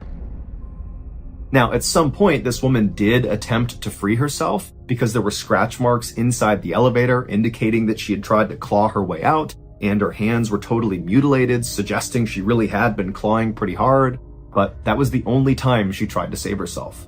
Otherwise, she just sat there and eventually died. In 1944, a doctor covered a deceased patient's body with a sheet and then wheeled their stretcher out into the hallway. The morgue at the Oregon State Hospital was already full, so the doctor planned to put this body in the chapel.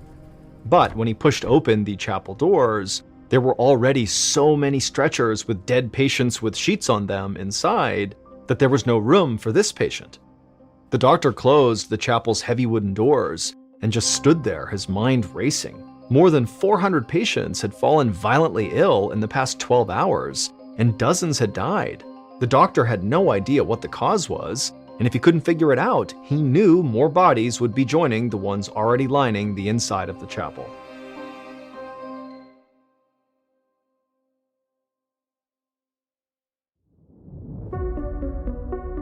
From Ballen Studios and Wondery, I'm MrBallen, and this is MrBallen's Medical Mysteries, where every week we will explore a new baffling mystery originating from the one place we all can't escape, our own bodies. If you like today's story, please invite the follow button on an African safari, but before you go, make sure you sneak 27 raw steaks into their backpack.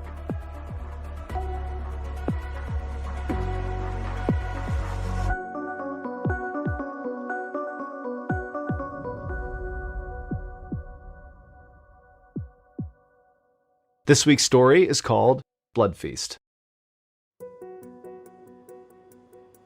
It was late in the afternoon on November 18th, 1942. A cook named Mickey McKillop opened the lid of a giant metal vat, then asked his volunteer sous chef, 27-year-old George Nosen, to carry it over to an industrial oven. Mickey and George were starting to prepare dinner for almost 500 patients across 5 wards at the Oregon State Hospital, a public mental facility for psychiatric patients. Tonight's menu was scrambled egg yolks and toast, and Mickey, along with his boss, Mary O'Hare, were the only 2 cooks on duty. The hospital had been understaffed for a year now, ever since the United States entered World War II. Many members of the nursing staff had left to volunteer for the war effort. During the day, there was about 1 attendant for every 16 patients, but at night, that number swelled to 1 attendant for every 150 patients. Mickey and Mary were so desperate for help in the kitchen that they had started asking trustworthy patients to help them prep for each meal. And one of those trustworthy patients was Mickey's volunteer sous chef, George Nosen. George placed a frozen 16-pound canister of eggs onto the countertop beside the oven. Mickey liked George, and he felt a little sorry for him too. George's parents had originally brought him to the hospital for help with his epilepsy, which is a disorder of the brain characterized by repeated seizures. At this time, people were just beginning to understand how epilepsy actually worked. George's parents most likely saw it as a mental condition, which is why they brought him to the state hospital. They probably didn't think he was crazy, they just wanted help with getting his seizures under control. But during George's initial evaluation, the staff psychologist would diagnose George with paranoid schizophrenia, and then they had George involuntarily committed for life. Mickey didn't understand how that was possible. He'd never seen George hallucinate or get aggressive, like the other patients with schizophrenia, but there was nothing he could do about it.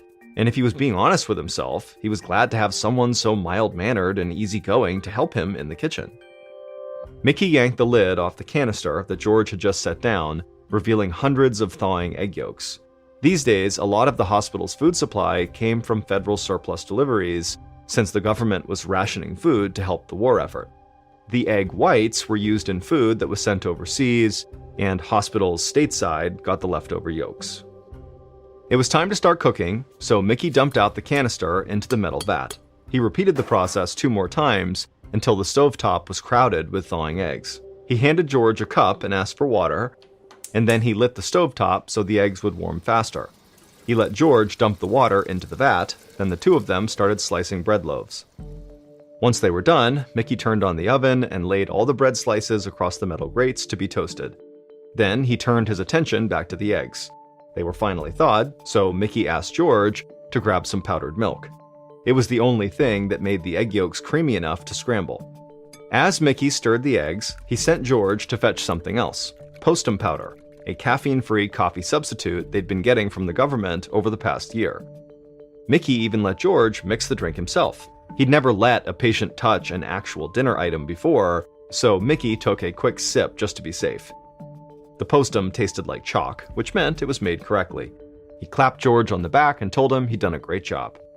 But that momentary taste test distracted Mickey just long enough for the eggs to start burning.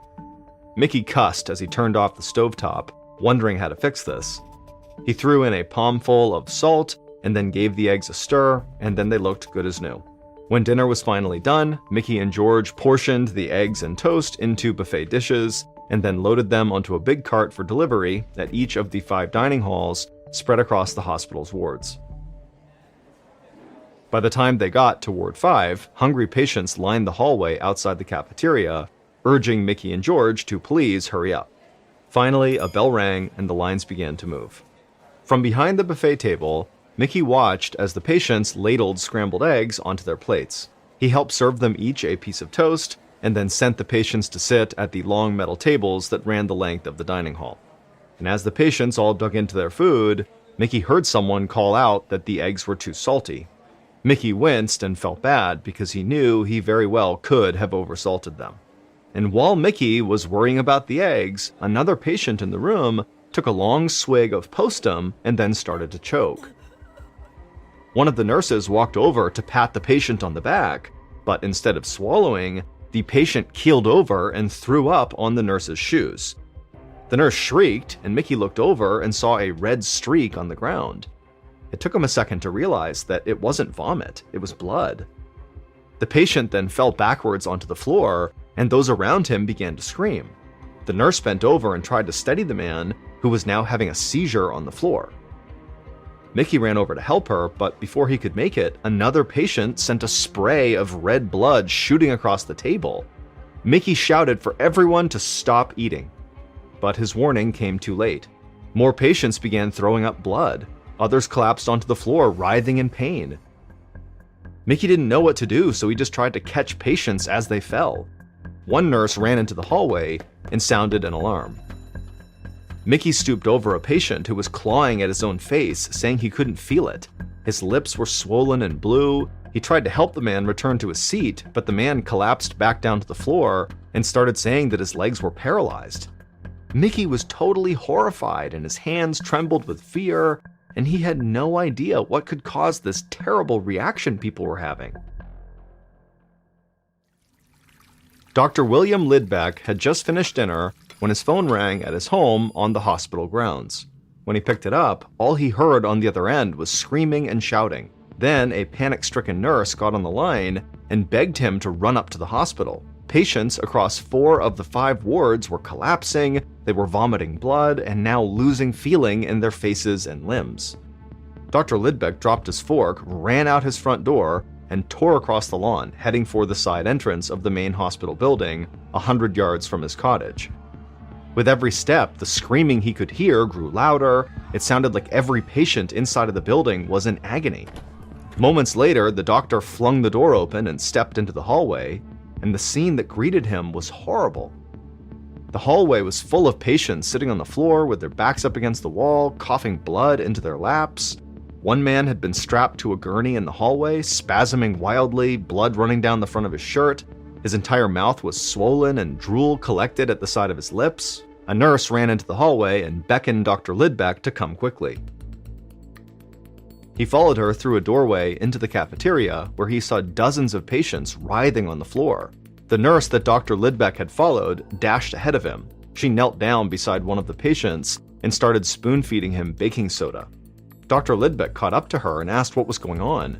She admitted that the nursing staff had no idea what had caused this outbreak, but it had started right after the patients had begun their dinner. She didn't know how to reverse it, but she was just hoping that baking soda would help alleviate their stomach pain.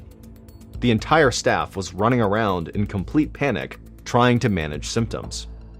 Dr. Lidbeck took a deep breath and tried to push down his rising fear.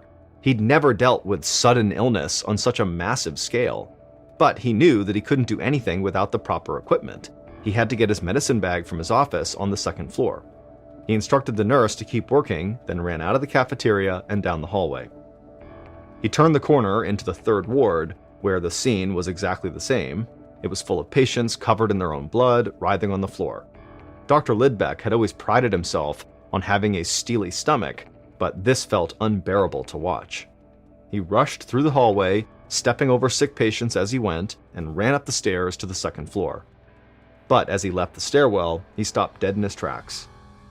The atmosphere in this ward was completely different. The hallway was empty.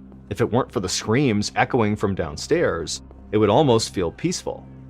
As he walked past open doors, he saw all the patients tucked in their beds. They looked scared, but seemed to be otherwise fine. Dr. Lidbeck was confused. How was this ward so calm when the rest were full of chaos and vomiting patients? A door opened at the end of the hallway, and the ward's head nurse, Allie Wassel, stepped out and walked toward him. Dr. Lidbeck thought she looked really pale. The nurse seemed very relieved to see Lidbeck, and she would tell him that she thought there had to be something wrong with the eggs from dinner. She said she had taken one bite and they had tasted so spoiled that she ordered all her patients not to eat them, and so her patients were fine, but she had been throwing up ever since. A chill ran through Dr. Lidbeck. He didn't know yet what was causing his patients to vomit blood, but now he knew it very likely had to be related to the eggs. It was the only thing all the patients had eaten that night. But it couldn't just be a case of spoiled food. An egg would have to be so rotten to cause this that it never would have been served in the first place. It would have been obviously bad. Then a realization dawned on him. If the eggs themselves were fine, it meant that something else had been put in the eggs that night. He was glad that Nurse Wassel had not eaten more of them. Dr. Lidbeck told the head nurse that if she started feeling worse, to please come find him right away, and then the doctor ran back downstairs to tend to the sick patients. As Dr. Lidbeck went down a hallway, he passed by the hospital morgue. A nurse was wheeling a covered stretcher inside. One of the patients had died. Dr. Lidbeck's blood ran cold, but he didn't have time to stop and mourn. There were hundreds of other patients still waiting for treatment, and so he didn't have a moment to lose.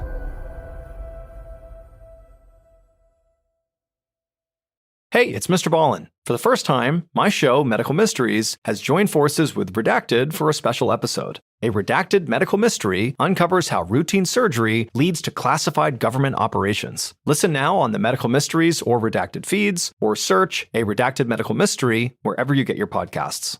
Hey, it's MrBallen. I'm excited to tell you about something special. For the first time, my show, MrBallen's Medical Mysteries, has joined forces with Redacted, Declassified Mysteries with Luke LaManna, to tell a story so complex it required our combined storytelling styles. This special episode is called A Redacted Medical Mystery. In it, unexplained symptoms after a routine surgery quickly unravel into something much darker, leading straight to classified government operations hidden for decades. To listen and uncover the truth alongside us, head to either the MrBallen's Medical Mysteries or Redacted show pages right now, or search for A Redacted Medical Mystery in the Wondery app or wherever you get your podcasts. If you're fascinated by unexplained medical stories, well, stick around on Medical Mysteries. Every week, we dive deep into cases that will leave you questioning everything you know about the human body. And if government conspiracies are more your style, Redacted is your go-to for stories that unravel secrets never meant to see the light of day. Remember, you can listen to both shows early and ad-free by joining Wondery Plus. Hey listeners, MrBallen here. What if I told you that some of the strangest, darkest, and most mysterious stories happening right now are all connected to what might be the biggest crime of our generation?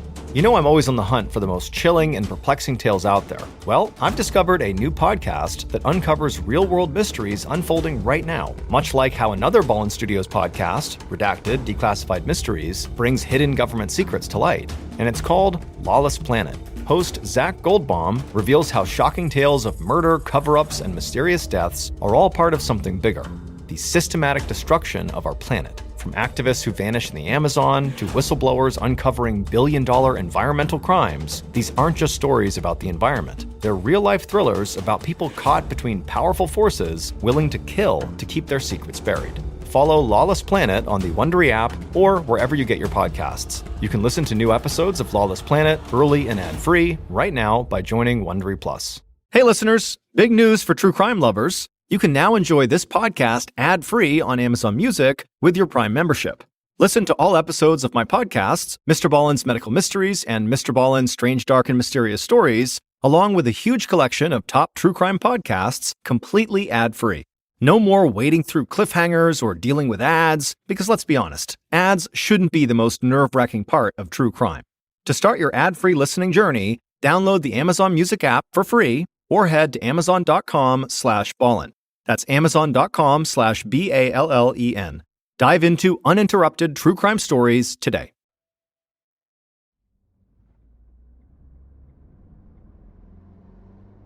About 16 hours later, in the late morning of November 19th, Oregon Governor Charles Sprague raced along the highway in his car. An hour earlier, Sprague had heard about last night's outbreak at the state hospital. Now he was on the way to the state capitol, where an emergency State Board of Control meeting would soon commence. From the moment the United States had entered the war, Sprague feared a morning like this. He was worried that the outbreak at the hospital was caused by sabotage, that the country's enemies had deliberately tampered with these eggs. He knew that the Oregon State Hospital received food rations from the government. The frozen eggs had been part of a shipment to the hospital 6 months ago. But those eggs had been separated from a much larger batch. It was entirely possible that someone had poisoned that larger supply, which was then sent around to various institutions throughout the country. Sprague worried that if someone had tampered with the egg supply, anywhere that had received eggs from that batch would suffer a similar attack. Sprague shuddered at the thought of a spy for the Axis powers poisoning innocent Americans. The Food and Drug Administration had already ordered all institutions that received these eggs to immediately stop using them. Sprague's driver stopped the car outside the front steps of the Capitol building. Once Sprague got out, he was greeted by an aide who walked with him up the stairs. The aide had just received word from the hospital. As of 10:30 that morning, 47 patients had died, and their bodies were still lining the hospital hallways, and another 350 patients were violently ill. As governor, Sprague needed to make sure that investigators had the resources necessary to investigate the egg tampering and find out who was behind it. He told the aide that he'd be a few minutes late to the meeting, then headed for his office to call the chief of police in Salem, Oregon, where the state hospital was located. Later that afternoon, the superintendent of the hospital, Dr. John Evans, stood in front of a cage of rats in a laboratory. He was holding a plateful of scrambled eggs. Earlier that morning, a coroner had requested permission to perform autopsies on the patients who had died. Dr. Evans allowed him to take 6 of the dead, hoping the autopsy results could tell him what had happened. A few hours after the coroner had taken the bodies, Dr. Evans received a toxicology report that confirmed his worst fear. The patients had been poisoned. However, nobody knew yet what they were poisoned with or how. The coroner was still running tests. But that was why Dr. Evans was now holding a plateful of the contaminated scrambled eggs that had been served the night before. He was running his own experiment. On a neighboring table, there was another cage of rats and another plate of eggs. But these eggs came straight from one of the egg yolk canisters still in the freezer. A lab technician had thawed them out that morning. They reasoned that if only the first cage of rats died, that meant the poison had been added into the eggs at the hospital. But if both cages of rats died, it meant the eggs themselves had been poisoned before they were shipped to the hospital, and tens of thousands of people could be in danger. Dr. Evans placed each plate of eggs into their respective cages and then waited for the rats to eat. A moment later, the rats in the first cage began to shake violently and foam at the mouth. They squealed in pain, and within minutes, all of them were dead. Dr. Evans looked over at the other cage and saw those rats were just fine. The experiment had worked. It confirmed this wasn't a case of mass contamination or widespread enemy conspiracy. The eggs were clearly just fine when they arrived at the hospital before something or someone poisoned them. But it also meant there could be a mass murderer inside the hospital who was the one who added the poison. Enraged and disgusted, Dr. Evans called the police. 3 days later, on November 22nd, head nurse Allie Wassel, who had ordered her patients not to eat the eggs, sat in Dr. Lidbeck's office speaking to a barrel-chested detective. The investigators had been interviewing every patient and member of staff for the past 2 days, trying to determine who poisoned the eggs. Further testing had revealed that the poison was sodium fluoride, better known as cockroach poison. Detectives had even found some in a basement storeroom, but what they didn't know was how it had gotten into the eggs or who had done it. Allie wanted to help, but she told the detective that she hadn't seen anything suspicious. Until that horrible dinner, she'd been on duty taking care of patients. She watched the detective as he scribbled something down on a notepad, and she started to feel nervous.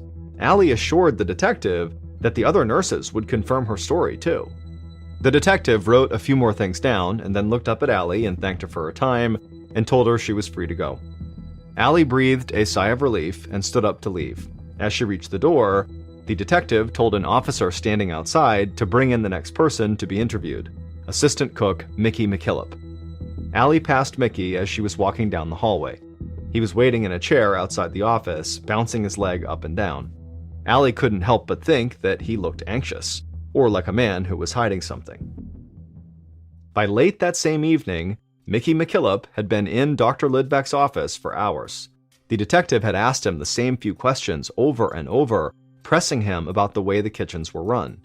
Mickey thought he'd kept his story straight, but he'd told it so many times now that it was hard to be sure, and he knew he was likely starting to confuse the details. All Mickey wanted to do was sleep. He had a migraine that was making it hard to focus, but every time he closed his eyes, the detective would shake him awake. And so Mickey was feeling like he would do just about anything to make this interview end.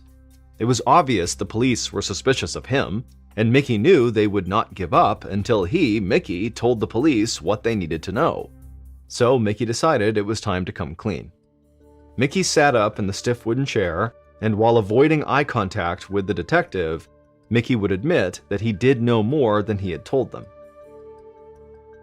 Mickey said that he could tell them exactly who had poisoned the eggs. In fact, he had watched it happen, and worst of all, he had not done a thing to stop it. An hour later, Mickey and his boss, Mary O'Hare, were being led from the Oregon State Hospital in handcuffs. A police officer read the charges. Mickey was charged with manslaughter, Mary was charged with accessory after the fact. Then the officer loaded them into a police van. Mickey took one last look at the hospital and caught a glimpse of a few patients staring out the windows, terrified looks on their faces. One of the faces he recognized was George Nosen, the psychiatric patient who volunteered in the kitchen. Mickey shook his head. He knew that what he had just told the detectives would change George's life forever. When Mickey the cook finally told the truth to detectives, he began by telling them about the terrible evening the sickness broke out.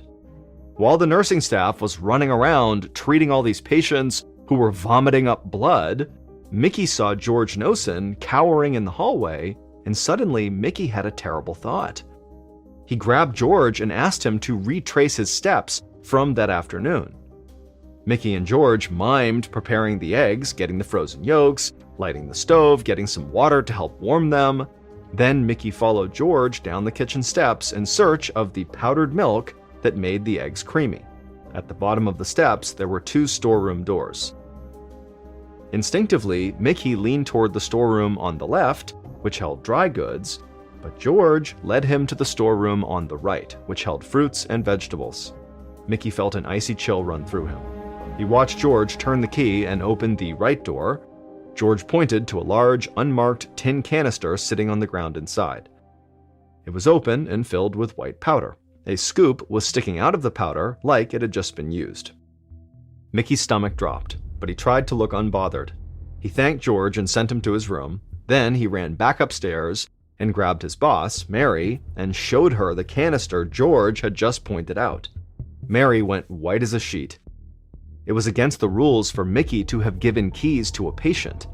Mary told Mickey that she did understand why he'd done it. They were so understaffed, he'd been desperate for help. But if anyone found out, they were both done for, and so they agreed to keep it a secret.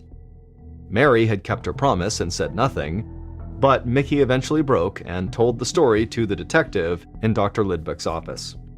Once the detective got Mickey's confession, they knew who had poisoned the eggs at the Oregon State Hospital and how they had done it. That fateful night, George had taken the keys to the storeroom and headed down to the basement.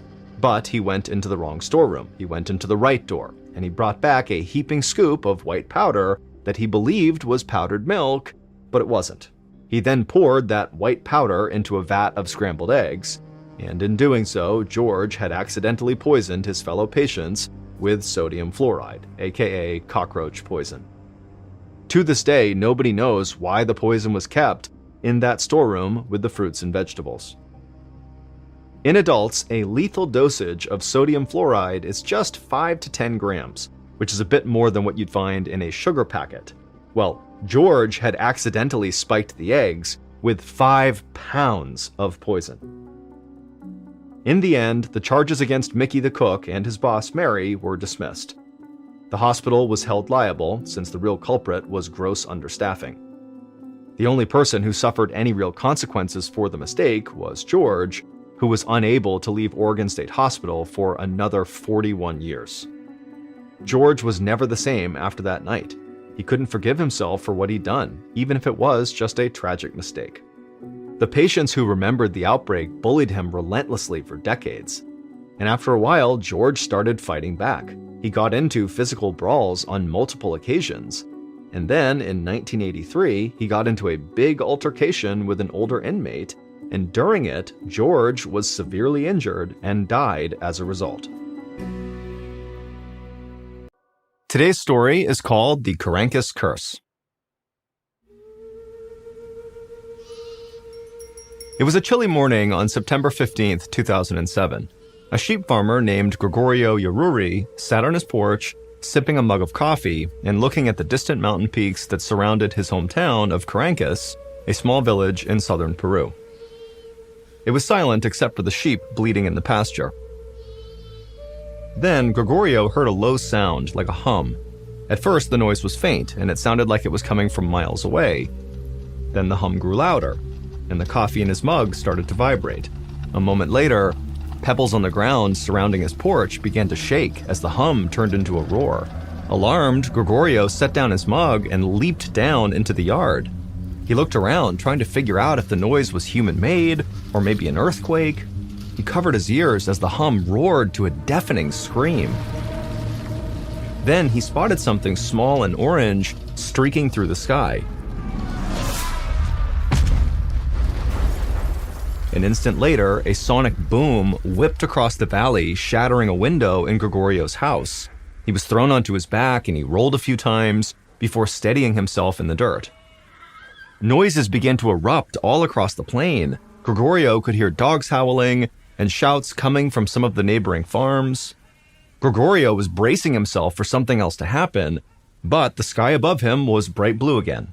So he stood up, feeling totally shell-shocked, as he brushed the dust from his pants. He scanned the horizon for some clue as to what had caused this explosion. In the distance, he could see a plume of thick black smoke rising 100 feet into the air. At first, Gregorio was filled with dread. Then, a sense of determination swelled up inside of him. He needed to know what had just fallen from the sky.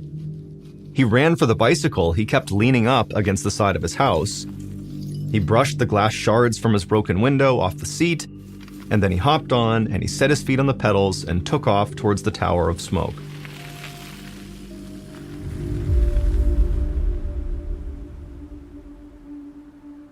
As Gregorio neared the site of impact, the smell of rotten eggs stung the inside of his nostrils. He pulled over just long enough to grab his bandana out of his back pocket and tie it around his face to block the smell. About 100 feet from the tower of smoke, he noticed red dust covering the ground. The closer he got, the thicker the blanket of dust seemed to be. When he finally reached the base of the smoke plume, he rubbed the dust with his feet. It appeared to be clay that had been kicked up by the crash. The smoke was so thick, he still couldn't tell what had impacted the ground. But whatever it was, it had created what appeared to be a huge crater in the ground. The column of smoke was emerging from a hole about 50 feet across. It really looked like someone had just detonated a bomb there. A few minutes later, the smoke started thinning out, and Gregorio could finally see into this crater. He walked up to the edge, and his eyes widened from a combination of fear and wonder. The crater was filled with a dark green liquid. The liquid had a consistency somewhere between maybe water and sludge, and it was bubbling as if it was simmering. Gregorio pinched his nose through the bandana. The egg smell coming off of this crater was so strong that he felt sick to his stomach. He walked around the perimeter of the crater, kicking at the shards of clay and jagged rock that littered the ground. It looked like someone had smashed a huge vase to pieces. Gregorio scanned the horizon. It seemed like he was the only person who'd come to investigate this plume of smoke. He figured the neighboring farmers must be worried that whatever crashed into the ground was a bad omen. A lot of his neighbors still believed in ancient spirits. But after a while, it struck Gregorio as kind of odd that not even an emergency vehicle had come out to survey the scene. Something had just shot out of the sky and smashed into the earth. It felt like that was the kind of thing police would want to know about. But Gregorio knew help would not be coming from his village. Only about 250 people lived in Caracas, so it didn't have its own police force. The authorities were located in the nearby town of Desaguadero, which was about 7 miles up the road. Gregorio wasn't sure if the folks in Desaguadero would be able to see the smoke plume from there. If they couldn't, he worried that the authorities might not even know this happened. Gregorio jumped back on his bicycle and pedaled to the house of a neighbor who owned a motorcycle that Gregorio knew he'd be able to borrow. It was going to be up to him to raise the alarm, and he had to get out there fast.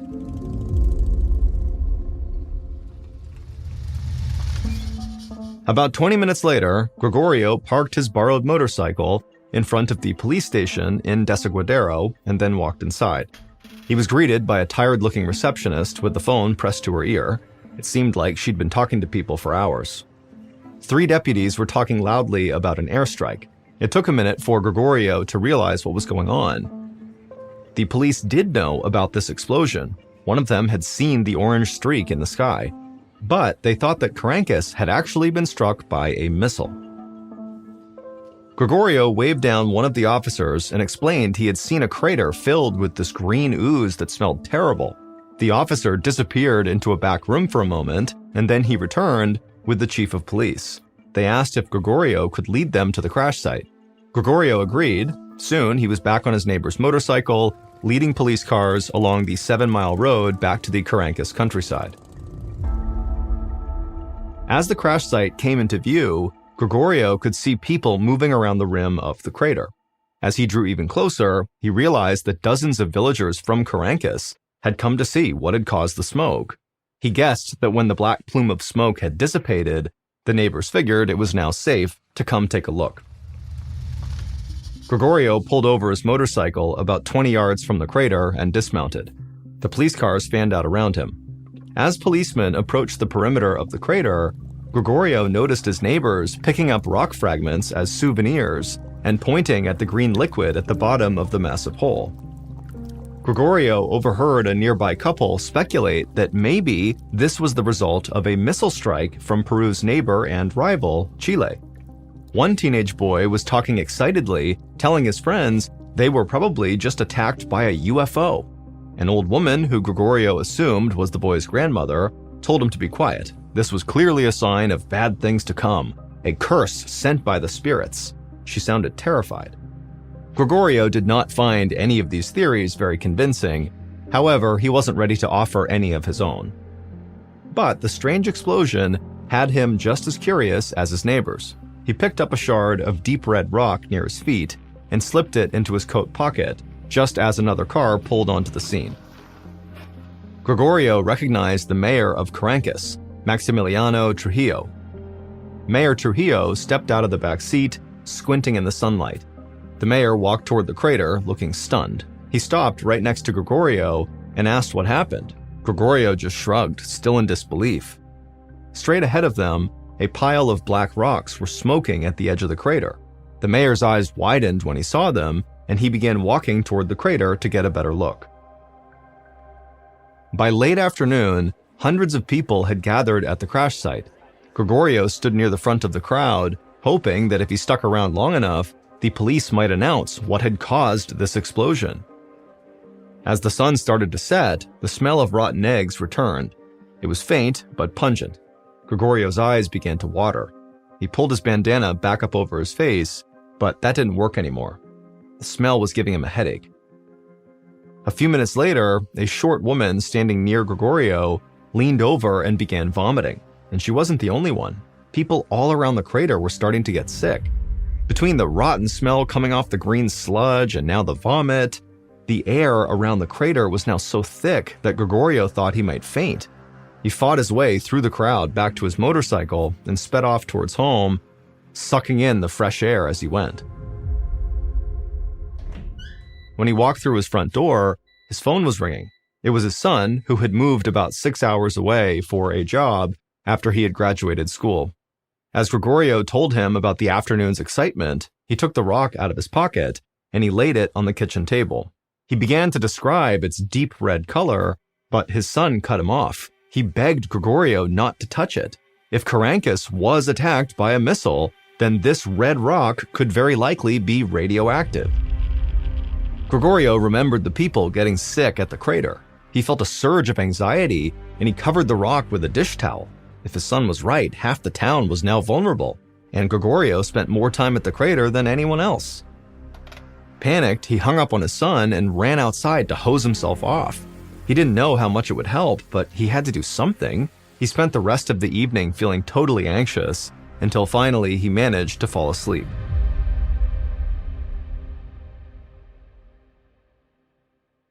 The next morning, Gregorio woke up with the sun as usual. He still felt a bit queasy, but no worse than the night before. He breathed a big sigh of relief, because he figured that radiation poisoning would have made him feel a lot sicker by now, and so probably he was in the clear. As the sunrise turned the sky a vivid pink, Gregorio walked out of his house towards the sheep pen. He grabbed tufts of hay and dried grass and scattered them on the ground, and the sheep came running over to graze. Gregorio watched until one of the sheep picked its head up and ambled away. Then he noticed something unusual. There were dark splotches on the hay right where the sheep's head had been. It took Gregorio a moment to realize what he was looking at. He walked over and grabbed the sheep that had ambled off, and he lifted its head up, and blood was trickling out of its nose. Then he looked at the ground. Another splotch of blood stained the hay beneath his feet.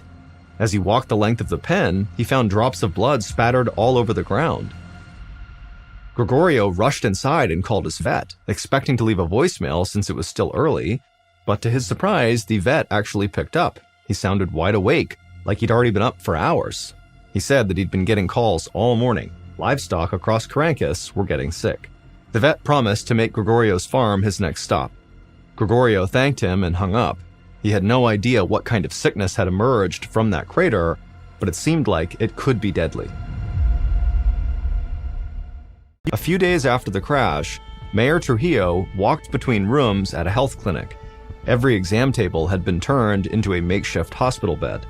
More than 200 people who visited the crash site had flooded the hospital in Desaguadero. They were all sick with migraine headaches, and they were vomiting. The hospital got so overwhelmed with patients, they diverted people to smaller health clinics throughout the city, which were now acting as satellite operations. Mayor Trujillo had called the Red Cross to help administer care in these satellite clinics, but now even the clinics were completely full. The smell inside the packed clinic was terrible. People were retching and crying. To the mayor, it felt like he was walking through a war zone. Thankfully, he'd received confirmation that morning from the authorities in Lima, the capital of Peru, that Caracas had not been attacked by a missile. In fact, scientists said that the crater had been caused by a meteorite. Mayor Trujillo was relieved that they were not under attack, but a mystery remained. Nobody knew why people were now getting sick. Meteorites had never been known to have that kind of effect. Specialists were flying out from Lima to investigate further. Mayor Trujillo moved through the crowd of patients in the waiting room, trying his best to reassure them. He stopped by a Red Cross doctor who was tending to a small elderly woman on a folding chair. The mayor greeted the old woman and then thanked the doctor for traveling all this way to Desaguadero. The doctor stood upright, looking tired but hopeful. He explained that all the patients' blood work was coming back normal. He didn't know why they were sick, but judging from their symptoms, he said everyone should make a full recovery in a few days. Trujillo smiled with relief, but the old woman hissed and called the doctor a liar. Many of the patients around her nodded in agreement, eyeing the doctor like he was in on some big conspiracy. He heard them muttering about evil spirits causing this disaster. Trujillo knew that many villagers believed the meteorite was a curse from the ancient spirits, and because of that, many had refused to listen to the Red Cross doctors and aid workers. To Trujillo, this was the problem with people of the Caracas region. Outsiders never came to the area, so many of the villagers didn't trust them. Trujillo knew that Caracas was not cursed. He just needed to find a way to get his people to listen. Then an idea struck. Maybe he could get them to believe the science with the help of someone who could appease the spirits. Trujillo left the health clinic, climbed into his car, and drove the 7 miles to Caracas. The small village, nestled in the shadows of snow-capped mountains, was eerily quiet and deserted. As the mayor slowly drove through the narrow and winding streets, he could see people peering out their windows. Normally, they'd come outside to wave hello, but now it seemed like they were terrified of leaving their homes. A few minutes later, Trujillo pulled up to a small adobe house with a thatched roof. It belonged to the local shaman, a man the mayor had long respected for his wisdom. Everybody in town trusted the shaman, and Trujillo hoped he could bring some calm to the community. Trujillo stepped out of his car, and he was pleased to see that the shaman came out of his house to greet him. Trujillo explained the situation to the shaman, and the shaman nodded thoughtfully, and he agreed that the meteorite was not a curse, although it had disrupted balance in the land. And so he said he was happy to do his part to restore the natural order of things. Trujillo smiled and shook the shaman's hand. He promised he'd be in touch soon, and then Mayor Trujillo headed back to his car. With the shaman's help, he was sure he could get the townspeople to listen to him and restore order in the town. Meanwhile, thousands of miles away in Montreal, Canada, a professor named Peter Schultz was standing in line at a coffee shop scrolling through the news app on his phone. He taught Earth, Environmental, and Planetary Sciences at Brown University in Rhode Island, but he was in Montreal for a conference on craters made by meteorites and other space objects. He was fascinated by the articles about the meteorite strike in southern Peru, and not just because he found meteorites in general interesting. This one stuck out because it made no sense. The reports said that Caracas was struck by a chondrite meteorite, the most common type of meteorite, but also the most fragile. A chondrite meteorite is a type of rock that comes from asteroids. They're made up of small grains of minerals that have not been melted or changed much since they formed billions of years ago. Chondrites are so porous that they crack and burn up in Earth's atmosphere before they can hit the ground. To Peter, it seemed impossible that one of these chondrite meteorites could hit the Earth with enough force to create this massive crater. Stranger still, he had read that more than 200 people who visited the crash site had ended up in the hospital. Meteorites should not be making people sick. Peter thought there had to be more to the story than met the eye. Peter turned his phone to silent and spent the rest of the afternoon in back-to-back lectures at his conference. He finally left around dusk. As he walked to dinner, he noticed his voicemail was full of inquiries from different reporters and news outlets, hoping for a comment from him on how a meteorite could cause such a widespread sickness. But Peter had to tell these reporters the truth. He did not have answers, but he wanted to get them, and the only way to do it was to head to Peru and see the crater for himself. A few days later, Mayor Trujillo stood in the very crowded community center in Desaguadero. He had needed a huge space to hold this town hall meeting, and Caracas didn't really have a building that could accommodate this size crowd. Even this community center was packed with almost every single person from Caracas in attendance. The mayor shivered, but not because he was cold. He knew that the government scientists had discovered something that would have a profound impact on everyone in this area, and not just for those who had gotten sick at the crater. As Trujillo stood there waiting, he spotted Gregorio Ururi sitting in the back. He was grateful to him for his role in alerting the authorities, and was happy to see that Gregorio looked healthy. In fact, most of the locals who'd gotten sick were starting to feel better. But Trujillo knew if they didn't listen to the scientists, then things could get worse again. Trujillo had invited two guests to this meeting. One was the local shaman, and the other was a geologist named Luisa Macedo. She was one of the scientists flown in by the government. The mayor made his way to the front of the crowd and called for silence. He had to choose his words carefully to avoid panicking those who believed that Caracas was actually cursed. He cleared his throat and announced that, yes, something had fallen from the sky, but it had been a meteorite from outer space. Before anyone could argue with him, he called the shaman over to join him and asked if he could prepare a sacrifice. It needed to be something that would appease the spirits in case they were the ones who sent the meteorite crashing to Earth. The shaman nodded. He told the crowd that they had rightfully sensed that the meteorite had unbalanced the land, but he reassured them that the correct sacrifice would help appease any unhappy spirits. He promised he would sacrifice a llama fetus at the crater as soon as possible, which should be enough to restore harmony to the area. Several of the older women present smiled, but Mayor Trujillo was still tense. Now came the hard part, getting them to accept the scientists' findings without panicking. He introduced Luisa, the government geologist. The hall erupted in whispers. Trujillo told the villagers to calm down, that Luisa was from southern Peru just like they were. That's why he'd asked her to speak.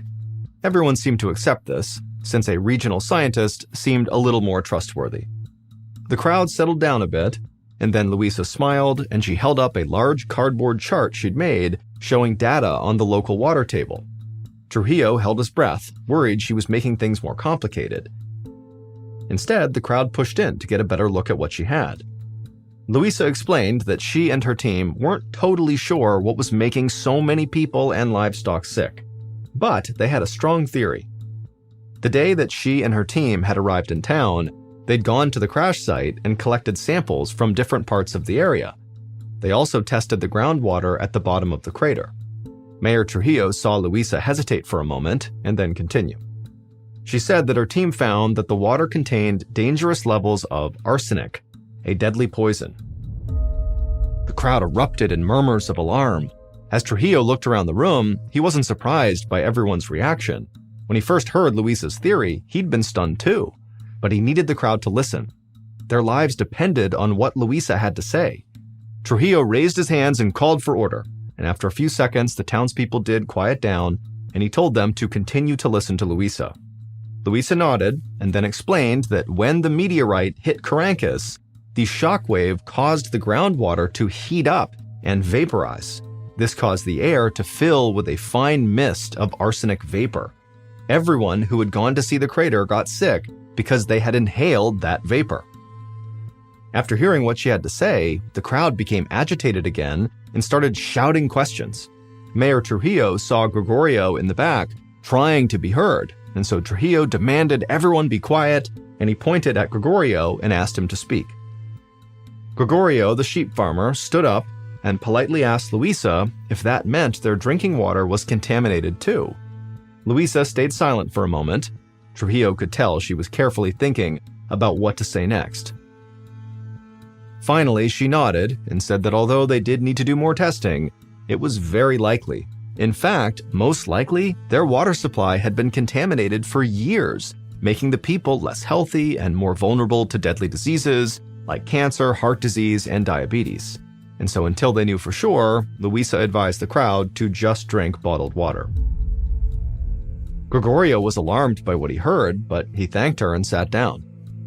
Everyone else seemed totally stunned into silence by Luisa's explanation. First the meteor hit, making people sick. Now they learned their water was contaminated all along. Trujillo knew it was frightening, but at least they knew what they were dealing with. After answering more questions, Luisa wrapped up her remarks and walked off the stage. But as she headed toward him, Mayor Trujillo noticed that the scientist looked anxious. He pulled her aside and asked if everything was okay. Luisa shook her head and told him that something still didn't make sense. She was confident that the sickness had been caused by arsenic gas from the meteorite impact, but she had not actually proven that. No scientists had detected arsenic in the air around the crater. That was a theory. In fact, she didn't understand how the meteorite could have gotten hot enough to create this toxic arsenic vapor. Luisa explained that meteorites are usually freezing when they impact Earth, even though they may look like they're on fire. That's because space is extremely cold, with an average temperature of negative 454 degrees Fahrenheit. The friction caused by entering Earth's atmosphere would have heated it up a little bit, but not enough to boil water and turn it into a mist. Mayor Trujillo frowned.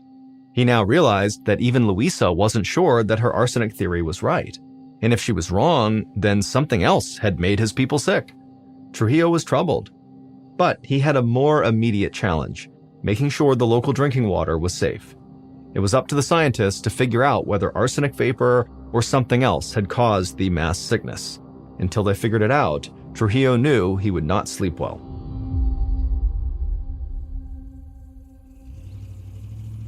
A little over 2 months later, in December of 2007, Professor Peter Schultz arrived in Caracas to investigate the crash site.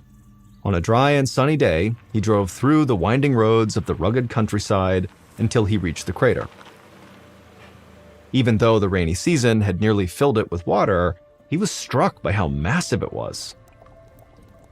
Peter had heard about Luisa Macedo's discovery of arsenic in the water. There was no debate that there was arsenic in the water itself, but so far, nobody had been able to explain how, or even if, arsenic got into the air. Until that was proven, there was still the possibility that some other chemical from the meteorite's impact had made everyone sick. If that was the case, the people of Caracas could still be in danger. Peter was determined to find the answer and make sure these people were safe. And over the next few weeks, he was able to slowly form a theory that connected all the dots. Usually, when chondrite meteorites shoot through the Earth's atmosphere, their fragile makeup causes them to shatter into hundreds of tiny pieces, which turn to ash long before they ever reach the Earth's surface. And that's what should have happened with this meteorite. Peter concluded that the Caracas meteorite survived its passage through the atmosphere because of its high speed and shallow entry angle. He believed that these factors, along with the heat from the Earth's atmosphere, caused the outer layers of the meteorite to melt and fuse back together. That made it dense enough to make it through the atmosphere, where it became superheated and unleashed the arsenic vapor once it hit the ground. All this meant that the people of Caracas were safe. It was the meteorite and not some other unidentified danger that heated up the arsenic-laced water and turned it into vapor. Thankfully, the damage caused by the meteorite's impact was not permanent. All the people who'd gotten sick, including Gregorio Yaruri, made a full recovery, and so did all the animals. Thanks to the research of Luisa Macedo and the other scientists, arsenic was detected in the drinking water, and nonprofit organizations have installed measures to make it safer. Even though the water is cleaner and the arsenic gas is long gone, the people of Caracas will always remember when, in a way, they were attacked by a UFO. Our next story is called Rabbit Hole. On January 1st, 2015, a family in South Yorkshire, England, gathered at a restaurant for their annual New Year's Day lunch. But one member of this family who said they would be attending didn't show up. It was 50-year-old Stephen Winfrey, who was an unemployed, divorced father of two, who in recent years had become quite depressed. When they reached out to him on his phone and he didn't pick up, the family pretty quickly started to worry that something could have happened to him, that, perhaps he did something to harm himself given his mental state. But his sister, Nadine, who was at this lunch, she reassured the rest of the family that she had spoken to Stephen the night before, and he was in